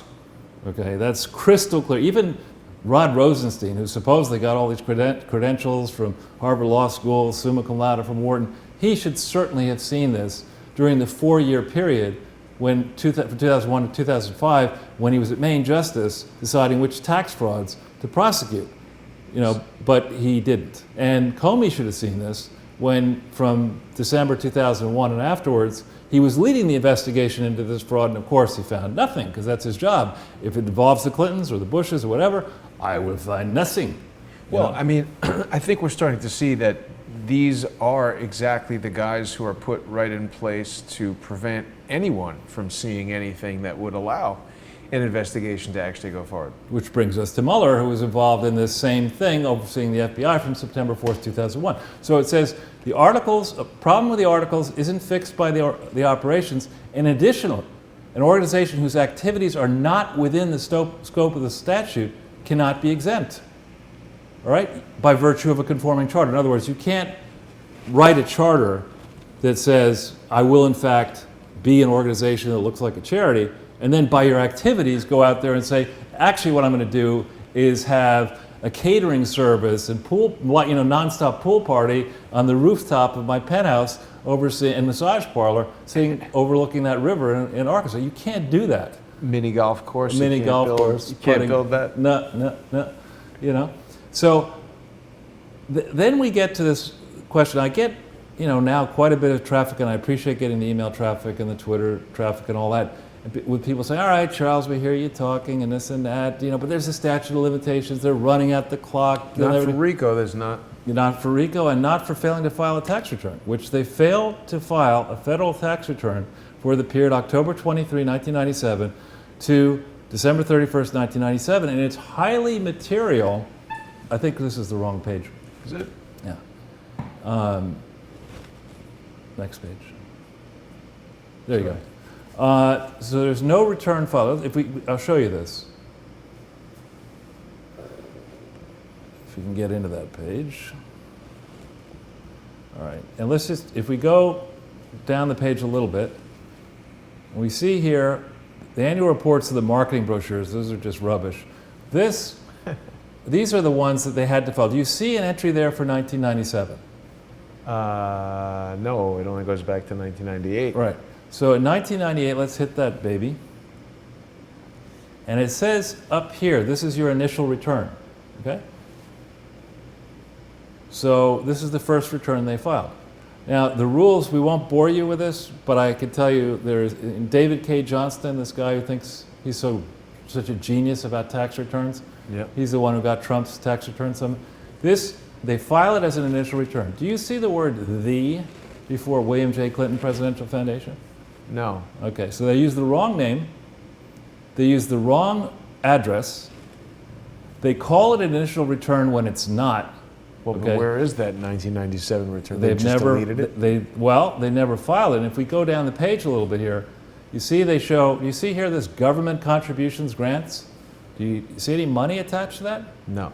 Okay, so they don't put anything in there. We keep them going a little bit.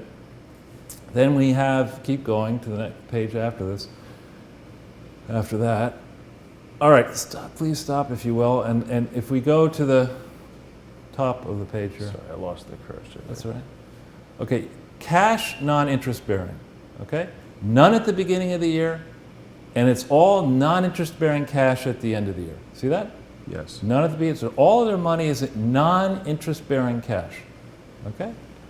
So we're going to do on Sunday, we're going to take you through why this is rubbish. There's a real problem in here. We're not going to say, it would take too much time to go through all of the stuff. Third show called "Why This Is Rubbish." I have a different document each day. All right. We keep going, but you see, they claim no activities of any kind in 1997. And then back, if we go to the next, there's this schedule after this one. Okay, next page. What is this here? That's the president signing the return on April 13th, 1999. What's his name?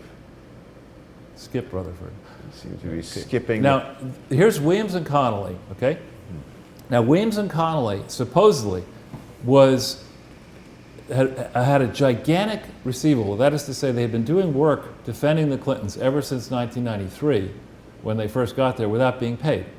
Now, I have checked with different law firms, and generally speaking, lawyers don't like to run receivables. It's like, especially when they get into the size so big that first a bunch of foreigners, Charlie Tree and others, are going around the world illegally raising money to pay Bill and Hillary Clinton's legal fees.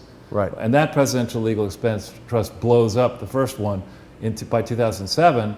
And a second one gets created towards the end of 1997. And they look around the world and they say, you know what? We want to make sure we screw this up. We would not want to contaminate a charity like the William J. Clinton Presidential Foundation by selecting the chairman of the second trust to be David H. Pryor, one of the trustees of the William J. Clinton Presidential. So that's what they did. Right. They take this guy, another idiot, I'm sad to say, because I mean, this guy, we have evidence of it. It's in many places now, and you're not going to erase it.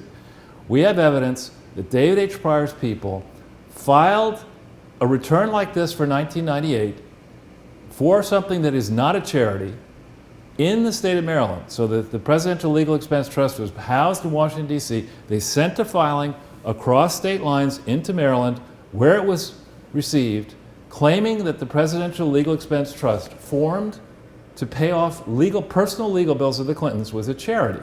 Okay, while Bill Clinton was under attack and assault, you know, he was impeached on December 19th, 1998. Right. There was the pivotal election coming up. While this is going on, this idiot Pryor thought it would be a good idea to file a tax return, or have his people file a tax return for an entity that obviously was not a charity in Maryland, and we have proof that it went there and to other states. Is it even legal to set up a charity to help defend a rapist? Well, that wasn't it's not so much that, the question of the rape, that is not a good thing. It's not, particularly if you're a sitting president of the United States, but in general, it is not a charitable activity Paying lawyers. to pay off, to raise money to pay off your personal expenses defending yourself from alleged crimes. Right. That's not a charity. That's very clearly not a charity. And so the notion that somebody, David H. Pryor, who had been, I believe, both a senator and a governor of Arkansas, would say, you know what, this is obviously a charity. We're helping out the Clintons. And besides, no one's going to get to this. My son is the Attorney General of Arkansas. Yeah, that's how they run it. That's how Yeah. they run it down there in Arkansas. You're touching on a lot of points that Larry Nichols brought up yesterday. Right. This guy Tree. Right. So in this case, the program, when the IRS destroyed, or Corinne Brown destroyed herself, but when the IRS makes its case, the Department of Justice makes their case about whether this was a charity or whether it wasn't a charity, one of the first things they ask is, say, okay, what did the charity say? How much money did the charity say they were going to spend on the most important piece of a charity's income statement, its program services expenses? Right? We go back to the very first page of this document. We will see this. Keep going all the way back. That's the fourth page. Yeah. All right. Here are the lines of income. And while we're on this page, you see this? How do you earn dividends and interest from securities of $33,000? Okay, when you have no such item in your balance sheet at year end or in the beginning, and where you have this item here, 8, gross amount from sale of assets other than inventory securities, there's nothing shown here. So the argument that you made this money from securities that you sold, you can't make because you haven't sold any securities. How did they come up with this $33,429? And that's not a trivial amount of money relative to the amount of program service expenses, which are shown here in line 13. How much do you see there, Jason, in program service expenses?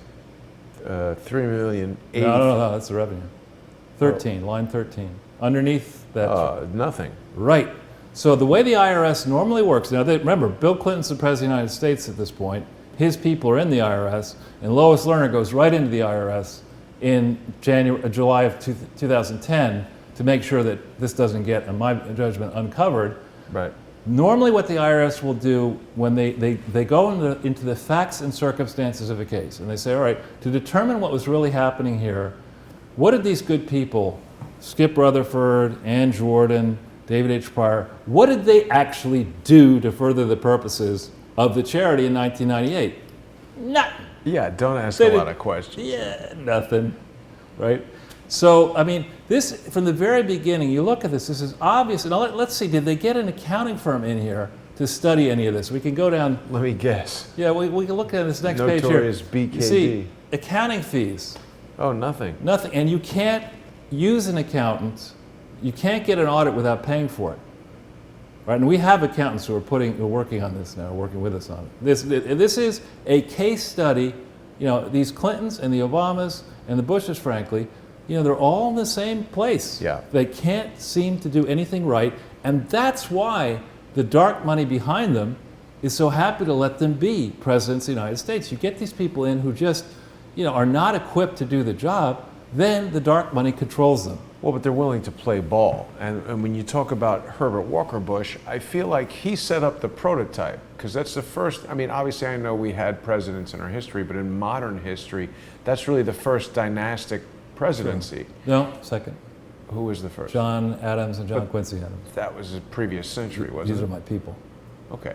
not Adams, but... But how long ago was that, 18 something? Yeah, early 80s. This is the New Deal that these guys are doing. And they didn't have multi-million-dollar foundations. You didn't have, you know, television networks across the country. Right. You didn't have individuals who could own communications properties that could sway public opinion in the way they do now. I guess newspapers, but I'm saying this is really the CIA when George H.W. Bush hatched that plan to have his possibly, well, let me not offend any viewers, but extremely stupid son become the president. I think that they were starting this dynasty that now has been perfected in the Clintons with the husband to wife transition, because that can happen much more quickly than with a son.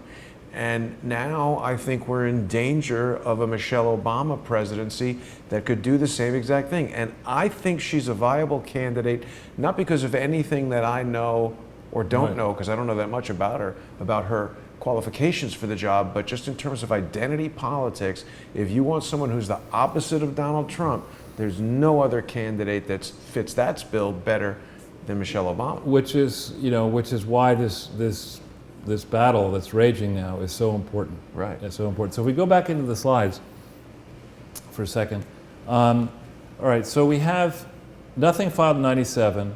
Then we have, if we hit this thing, false and materially misleading. Now let's look at line 1C. Do you see anything there for government contributions, grants?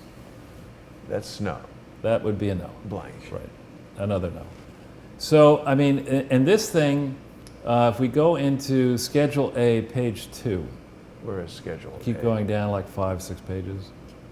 7 pages maybe.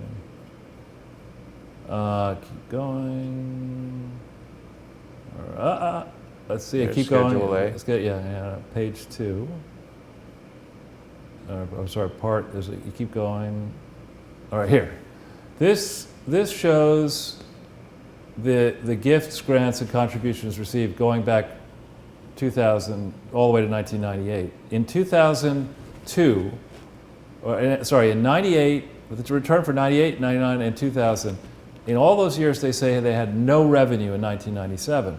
In all those years they say that they were using the cash basis of accounting, when in fact they were using something called the modified cash basis of accounting, and it's a significant difference. They should have been using the accrual basis. So the accrual basis, as we've talked about this before, in 1997, so you're telling me with a straight face, you're the President of the United States, you're in hock up to your ass and beyond to Williamson Connolly, who's yelling and screaming, saying, you know, look, dude, you're about to be impeached. And you know who the only people who are going to get you off the hook of being impeached are us. Okay, but we need to be paid. So and not in stolen furniture. Right, exactly. So you're going to set up this presidential legal expense trust. You're going to set up a foundation, and you're going to get our receivable down, because we can't be in hock to you for $10, $12 million. And if you want your book deal where you can make a bunch of money, you're going to get this done right here. So I would argue, not being a lawyer, no interest in being ever trying to be a lawyer at this point, Williamson Connolly, I think, figures in the center of this conspiracy. They certainly have lawyers at Williamson Connolly who are smart enough to know that you don't go and set up multiple fake organizations, holding them all out to be validly organized and operated 501c3 charities when they're not, for the purpose of trying to pay down your bill and think that it's all going to work because a Democrat will follow Bill Clinton and Hillary eventually will be President of the United States and Williamson Connolly will be the law firm of choice. This is just so far outside being what a law firm should actually be. Nobody with who has any interest in operating outside getting in trouble should go anywhere near this law firm. Well, This is a law firm whose record is worse than deplorable when it comes to the Clinton Foundation and this Presidential Legal Expense Trust. It is outrageous behavior. And who's the person in the center of this? David Kendall. He's the guy who also was advising the Clintons on the private server. He's the one who had the thumb drive of all the emails, who turns it over to, I don't know if he's in there. Here he is. Yeah, there's David Kendall, and we look at him. He's yet another rogue scholar. So is this just a deep state law firm, Charles? They were endorsed by the Washington Post. I And guess. when I was looking at practices, I expected it to say formation of fake foundations, Right. material misleading. I mean, this is a documentation. big firm, right? And so, Oh, yeah. and Kendall's a very powerful, aggressive guy. But I mean, no, this is a situation that cries out for being reviewed thoroughly. And the senior partners at Williams & Connolly need to put Mr. Kendall in a figurative box. They need to ring fence him, and anyone working on this matter, and say, listen, we're not going down as a firm. We need to figure out what you really were doing here, okay? And we're not. You did this. You went rogue. I mean, Well, that was my next question. Yeah. Is it maybe not the whole law firm, Yeah. but just some guy in there who thought this was a way to get in with the president? Right, and the issue here with Kendall, I mean, Kendall, I think, he might have been out of Oxford by the time Bill was there, but he was ahead of Bill as a Rhodes Scholar. I think he went to Yale Law School as well. Is he a bonesman? No, that's only for undergraduates. Oh. But anyway, so this, we go back into the slides here. In addition to what I've just told you, the largest donor in 1998 to the Clinton Foundation for $2.3 million was the Presidential Inaugural Committee of 1997. Now, the problem with that is... I thought they can only pay for the inauguration. Right, and they had money, supposedly had money left over, but the problem with that is the thing is officially disbanded in April of 1997. So if you've disbanded this thing in April of 1997, how did you put $2.3 million into the Clinton Foundation in 1998? And who had custody and control of what was left over from the Presidential Inaugural Committee paperwork? They had to file a report. I asked for it. I got a bullshit response out of the Federal Election Commission at the time when there still were Obama holdovers in it, and Clinton holdovers and Bush holdovers or whatever. The President of the United States and his top people need to find that report on the 1997 Presidential Inaugural Committee that was due to be filed somewhere. On April 11th, there is a story that says it was filed. Who was in charge of the Presidential Inaugural Committee in 1997? It wasn't the man who was in charge of the 1993 Presidential Inaugural Committee. And why would that have been? If he was dead? Exactly, that would be Ron Brown. Oh. And so the person... I was joking. Never joke Wow. here. And So then the Commerce Secretary. he was the one, he's dead in April of 1996, and April 3rd, I believe it was. And so who do they put in? I mean, let's... I don't know who replaced Well, do you Ron think Brown. somebody who thinks he's going to be the next president of the United States? Terry McAuliffe was one of the co-chairmen. That would be one of them. And the other co-chairman was Ann Jordan, the third trustee of the William J. Clinton Presidential Foundation. So this thing puts $2.3 million in theory into the Clinton Foundation during 1998 out of $3,050,000. Wow. Okay, so the question is that a substantial donation? I'll say. It's 75.4% of the only 3 donations that are declared in 1998. And they don't disclose any of these relationships in the 990, and the report for the Presidential Inaugural Committee is missing. And Rod Rosenstein, if you'll recall, he says in his resume he was working with Ken Starr in 1990, that he didn't do any work, but in fact he interviewed Hillary Clinton in January of 1998. That's not on his resume properly. We're talking about 1998. He demonstrates in January of 1998 by not catching Hillary for the crimes that she was committing with the travel office or whatever it was he was looking at, that he's made his bones. He and his wife will take care of the Clintons, along Comey will take care of the Clintons. So of course he gets put into the Justice Department to be the person in charge of sniffing out tax frauds, 2001 to 2005, when this thing is being investigated. And then they make him, they say, oh, well, under Trump, let's make him Deputy Attorney General, because we can't let this out. Right. I think there's so many people involved, Charles, that it's got to be that there's a certain type of person who just says, oh, well, this is the way business is done in Washington, so I'm going to get down in the slime. And there's a certain type of person who says, I'm not doing that, and they leave and go to some other career. Like Hollywood. Crowdsource the truth, exactly, Right. or investing. So this is an interesting thing here. Let me see. Yeah, that one. We're almost Charlie done. Tree. This is exactly what we were Right. talking about yesterday with Larry Nichols. This exact piece of paper? Well, Charlie Tree. Oh, he was the one who was giving money to the first Presidential Legal Expense Trust, a 51-page memo on this. Chinese guy, right? Yeah, and you'll see that there's a long trail of shame in this. Is this a real name? It doesn't seem Chinese. Probably not. It's not. A lot of times they have different names and adopt a Western name.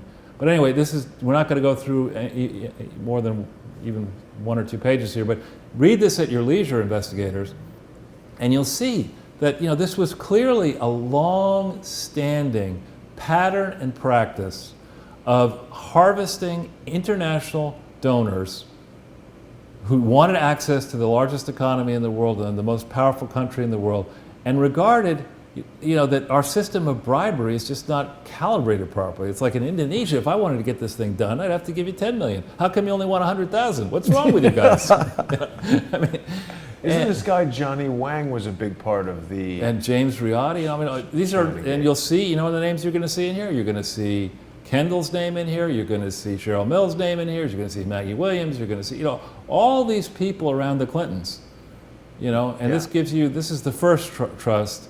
And you're not allowed to raise money from foreign people for domestic political activities. You're not allowed, straight up not allowed to do it. Right. So that's the whole architecture of the Clinton Foundation is, I see a loophole.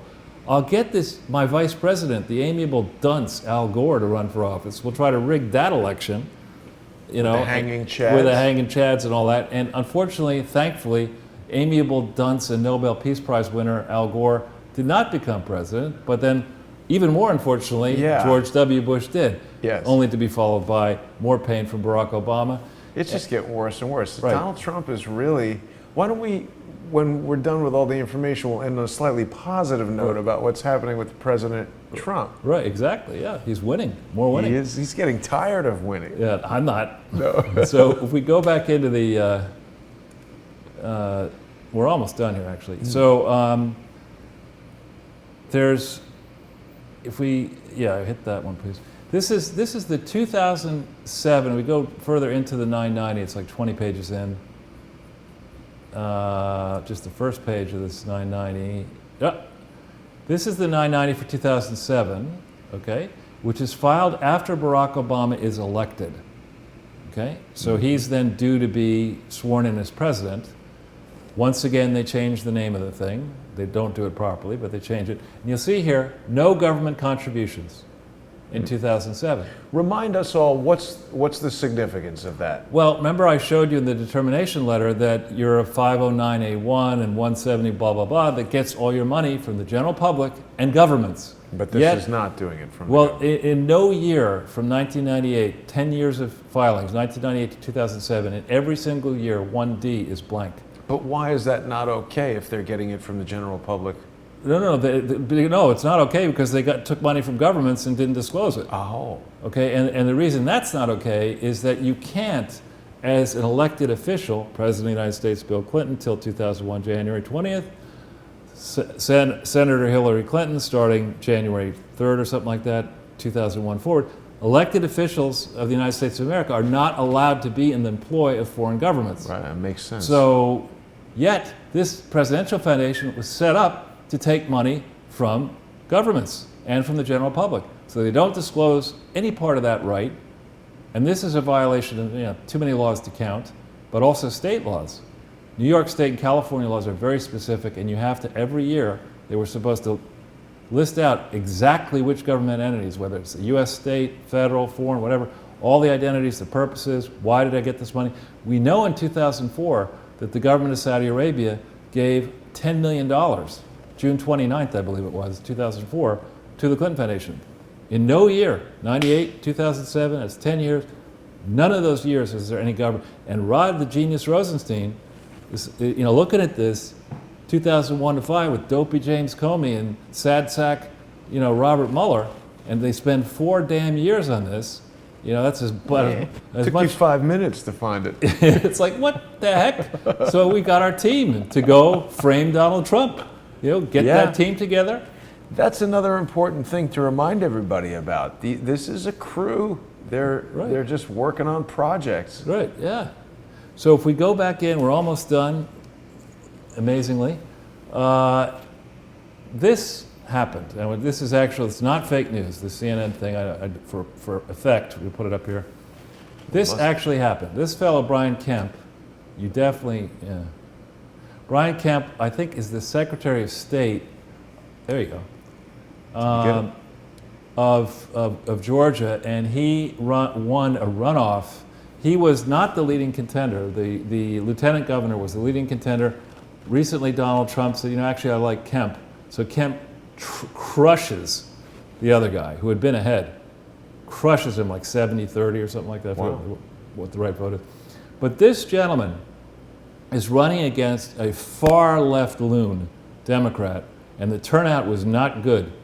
We look at the people who came out for this thing on the Republican side, there was massive turnout for this runoff election, special election. We go back in for a second to the slide, please. Sunday, we're going to start working on this. But in the meantime, here's an area, Crowdsource the Truth is a community, and thanks for making it a growing community. I know, Jason, you tell me the subscribers are growing by leaps and bounds. That's great. We need your help. America needs your help.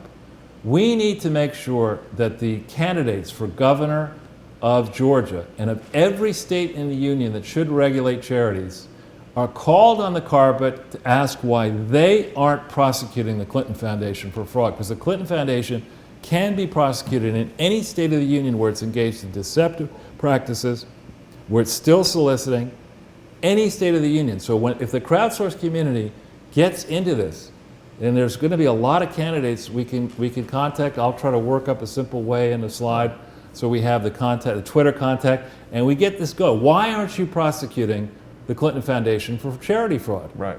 Why aren't you doing something about it? You're trying to raise our property taxes in Georgia. You're trying to raise the income taxes. You're trying to raise, but yet you're letting these fraudsters operate in the state of Georgia. Right. Why are you doing this? What's your position on this? And you can ask both candidates. You can ask the Republican, are you for fraud? And then you ask the Democrat, I shouldn't have to ask you because you probably are for fraud. Yes. But you get into it a little bit and it'll catch some momentum. And people in the crowdsourced community, you can really make a difference here. Those of you who have followers, you start doing this. I don't know if we can have a hashtag that makes sense for this or not. We'll think about that for Sunday. But this is something that we can do. It's constructive. It'll help. We need to get the Clinton Foundation source of money cut off. And on that subject, briefly, as we're right around our 2-hour deadline here, a little bit over, I can report that we are making progress. And thank you. Those of you who are helping, I'm not going to call you out by name yet because I haven't cleared it with you. But I could tell you that, and I'm not going to tell you in which state, but somebody has come up with a very clever approach towards getting the state authorities in a given state to look into this. We're going to test it, and then we're also going to do, and then we're going to take that show on the road. If it works in that state, it'll work in other states. And then we found a way, some accountants have come to me who understand how this works, and we are going to go try to get proceedings instituted against these different accounting firms. And we're going to make... That's a very good idea. Make sure that they know, all of them that have currently been involved, and there are many of them. It's not just BKD and Price Waterhouse and Cohen Resnick and Mitchell and Titus. There's many, many of these accounting firms that have basically enabled this fraud, probably all looking at this saying, she's going to be president of the United States. This will be beautiful. Everybody's doing it. It's beautiful. What about the Bar Association and Williams and Connolly? We'll try to do that, I think, and not just in D.C. I like the idea that I'm going to tell you that I can't tell you. Exactly. And But- the other thing is, I don't want to slow you down because I know you like to move through it, but you say stuff, I'm constantly thinking of jokes like the 2.3 million from the Bill Clinton inauguration party. You say, you know what the problem was? And I was thinking they were all singles. Stick them in people's underwear. Well, the problem is we don't really know how much money they actually raised for that thing. And you can't, you see that, when the IRS talks about, entities, they're talking about formal organizations. It's not like you can't, the Clinton Foundation approach is, paperwork, I don't do that. IR Magazine was notorious for not being able to do that. And then we just say we hired another rogue scholar. The guy's, he's a Rhodes Scholar. Gotta be good. It's gotta be good, right? And so, but there's no organization. He has multiple charities and businesses using the same address, in the same office, in the same telephone, the same fax machine. You can't do that. If you have a charity, especially a publicly supported government and publicly supported charity, you can't mingle that with a consulting firm that's concocting deals around the world. You can't do that. It's just a fraud enterprise. It's really staggering. Yeah. Charles, it's exciting to be on this journey with you and see how you are, as I said at the beginning of the show, or did I say it before we started, you lay it out for people in a way that if you're interested in learning about it, you're not getting this information anywhere else or in this depth, and it's important. I think that people are absolutely reaching a point where we're frustrated. So many people ask me, what can we do? And the first step is educating yourself.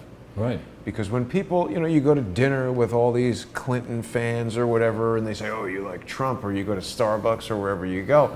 When you start looking at the facts, it's like, well, it's funny, I had a very interesting thing happen. It's a good, bad thing. Well, I was asked to guest host Utrice Leeds' show, her radio show on Monday, which is an experience. We think of Rush Limbaugh, and I'm not comparing myself to Rush Limbaugh, but Rush Limbaugh's approach is to have no guests, right, in studio. He just talks, and he goes 3 hours a day, 5 days a week without guests. He has on Friday, Caller Friday, whatever he calls it. And so I was asked to do this on very short notice, couldn't get guests together, didn't even want to think about trying to get guests together. And I spoke for about 25 minutes giving people an update. This is a progressive station, and Utrice is a wonderful human being. So I've been on her show a lot, and the audience knows all about the Clinton Foundation. The audience is, so we get a bunch of callers. The first caller is a progressive who takes a lot of time on the phone to not ask a question but to make comments, and it was interesting. And she said, I ran for city council here in New York many times. I know how corrupt the city is, and I want you to know, Charles. She said, I was using the information I learned to convince my fellow Bernie Sanders supporters that I knew here in New York and elsewhere. She said on air, to make sure that Hillary Clinton, that they didn't vote for Hillary Clinton, Right. So it was having an impact in 2016. Again, I got the chance, I've spent far more time on progressive radio stations and now with you than I've spent on Fox or One American News Network, the right-wing stuff. Though I like, those two. And this has become, I think, thanks to your work and our work, it's become a uniting project. These people, the Clintons and now the Obamas and the Bushes, thought they were above the pesky little laws that we have to follow, and they're not. And that's what Trump's going to show us next. If Donald Trump does not lock these people up, going through a normal judicial process, then I will turn on him. This is too serious affront to the foundations of our republic and our history. It is too serious affront to say, traffic ticket, everybody does it. No, exactly. You cannot this is not a partisan political issue. This is, are you on the side of crime or justice? Right. And it's that simple. And we almost forgot to mention this. This True Pundit article just was posted moments before we went on. Winning bigly for President Trump right here, going up against the German Hillary, among others, to basically tell the Europeans to accept these lower tariffs, or that's it. That's the only option. Well, see, again, I'm not saying that business people are perfect, and I'm certainly not saying that Donald Trump is perfect, but when you look at a business problem, a true business, a for-profit business problem, there is a solution. There are multiple different solutions. When you are the largest market in the world, which the United States is by a multiple of any other country in the world, it's far bigger than Japan, far bigger than China, far bigger than Germany, okay? When you're that big and you've got all these consumers who like to buy shit and have cash to pay for it, you know, and some smaller country has been abusing you, you're saying, yeah, we love taking your money, but you're not taking any German money. You're not taking any Chinese money. You're not taking any Japanese money. You know, when we say, okay, that's fine. You can run a $200 billion trade surplus, you know, against us, and then make it impossible for us to sell cars in Germany or China or whatever. You can do that because we're that stupid. And actually, we're that beholden to the swamp. The Germans and the Chinese and the whatever, they figure out how to hire Williams and Connolly or some firm like that to route money to through their partners into political campaigns, to their wives or whatever. Yeah. They figure out how to pay off To the make people it in the all swamp. happen. To make it all happen. Donald Trump looks at it and says, guys, I'm not into that kind of swamp. I don't do the Washington, D.C. Potomac swamp, okay? I see the obvious. We have a gigantic market. Our people like to buy cars and trucks. You know, if yours are better than ours, fine. We'll remove all the tariffs. We'll move all the soft, you know, the non-tariff trade barriers. And let's have a real competition. What's going to happen now for the average person where their coffee machine or their Mercedes Go down in cost cost. less, It's right? going to go, especially because, you know, when China sticks to this and says, now wait a minute, Donald Trump has just regulated, in, you know, street parlance, has regulated Europe. You know, far bigger, the collection of countries that Trump was negotiating is far bigger, and America together are far bigger than China. And China isn't. I'm going to be on John Batchelor tonight at 10:20 p.m. talking about China and the difficulties it's in. You know, China is in for a world of hurt now if this is true. You know, I hope it's true.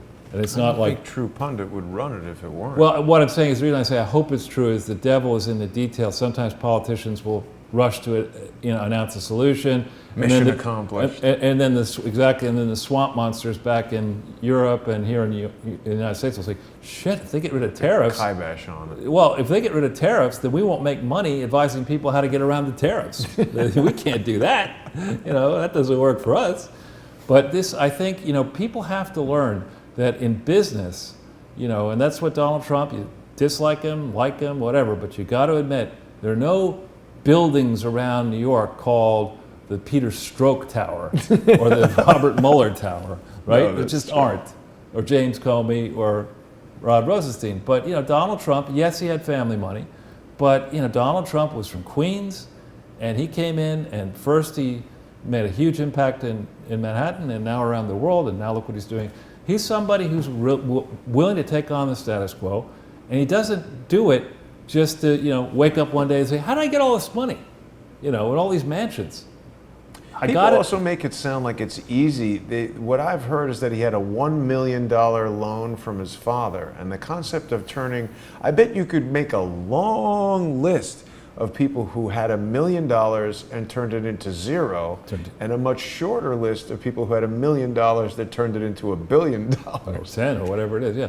And you know, so what I think we have is we've entered a very new chapter here where, of course, the corporate-owned media, of course, academia, of course, the swamp, the politicians, the people who feed off the monsters in both parties, all that universe is terrified of Donald Trump because the American people are waking up. And Right. how many times, I was watching a bit of TV earlier this week and hearing, you know, Richard Haas, the chairman of the Council on Foreign Relations, says Donald Trump is an idiot. He doesn't know what he's doing. I mean, he's upsetting the apple cart. Our European allies they don't know what to do. They're not going to rely on America for their security.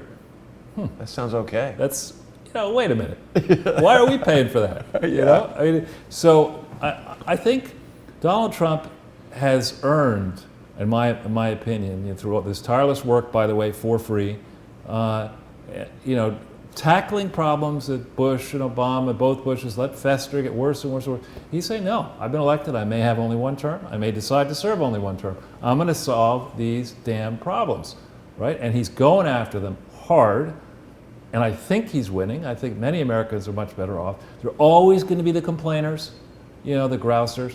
Mm-hmm. But Donald Trump, you give the man credit. He's trying pretty hard. Looks like he's having some successes. Can he be vulgar? Can he be coarse? Yes, he can. does he have a perfect, history in life? No one does, and he certainly doesn't. But is this person, rather special to come out of nowhere? To say, for my first trick, I think what I'll do is I'll take on the Republican establishment, humiliate it, and then win an election that was rigged for somebody, who was going to be a puppet for dark money. Yeah. Yeah. And he didn't do that. Yeah. So, well, it's been a fantastic episode, Charles. A lot Thank of you. solid, super solid information for people to absorb, and I'm feeling very good about things right now. Swamp's drained slower than we might like, but it's moving in the right direction. And I want to thank you for joining me on this Wednesday. I want to thank everybody for watching, and I want people to remember that what we're doing here at Crowdsource the Truth is all part of this, because when the corporate media is controlled by the money from big billionaire advertisers, it's not serving people's best interests. But when we come together, as you've said, Charles, as a community and distribute the sponsorship of a resource like this in small amounts so that nobody is put out financially, but we can still have a financially healthy business to keep this going, that's super important. So I hope that people will choose to go to patreon.com/crowdsourcethetruth and become a patron. Your monthly sponsorship of just $1 per month will give you access to exclusive content. Right now, Quinn Michaels and I have done a bunch of videos that are available only on Patreon. There will be more videos coming soon, and people who just want to make a one-time sponsorship can do that at paypal.me/crowdsourcethetruth. People have sent checks and things like that. There's someone that I've got to call back. Someone actually wrote out a check to Crowdsource the Truth, and it's important for people to understand. Crowdsource the Truth is a brand name, almost like the title of a movie. It's not a corporation. It's not something that you can pay. The corporation is owned by 21st Century 3D, or I should say the brand is owned by 21st Century 3D, so anybody who's sending a check should make it out to 21st Century 3D, and that's something that one of my detractors is trying to hang me up on. He's trying to say Crowdsource the Truth is a fraudulent corporation. I've never advertised it as or demonstrated it to be a corporation any more than titling a show, You Can't Write a Check to Sunday with Charles, but it's a thing. damn. Well, Charles, thank you very much for joining me. My pleasure. I will see everybody tomorrow. Thanks for watching.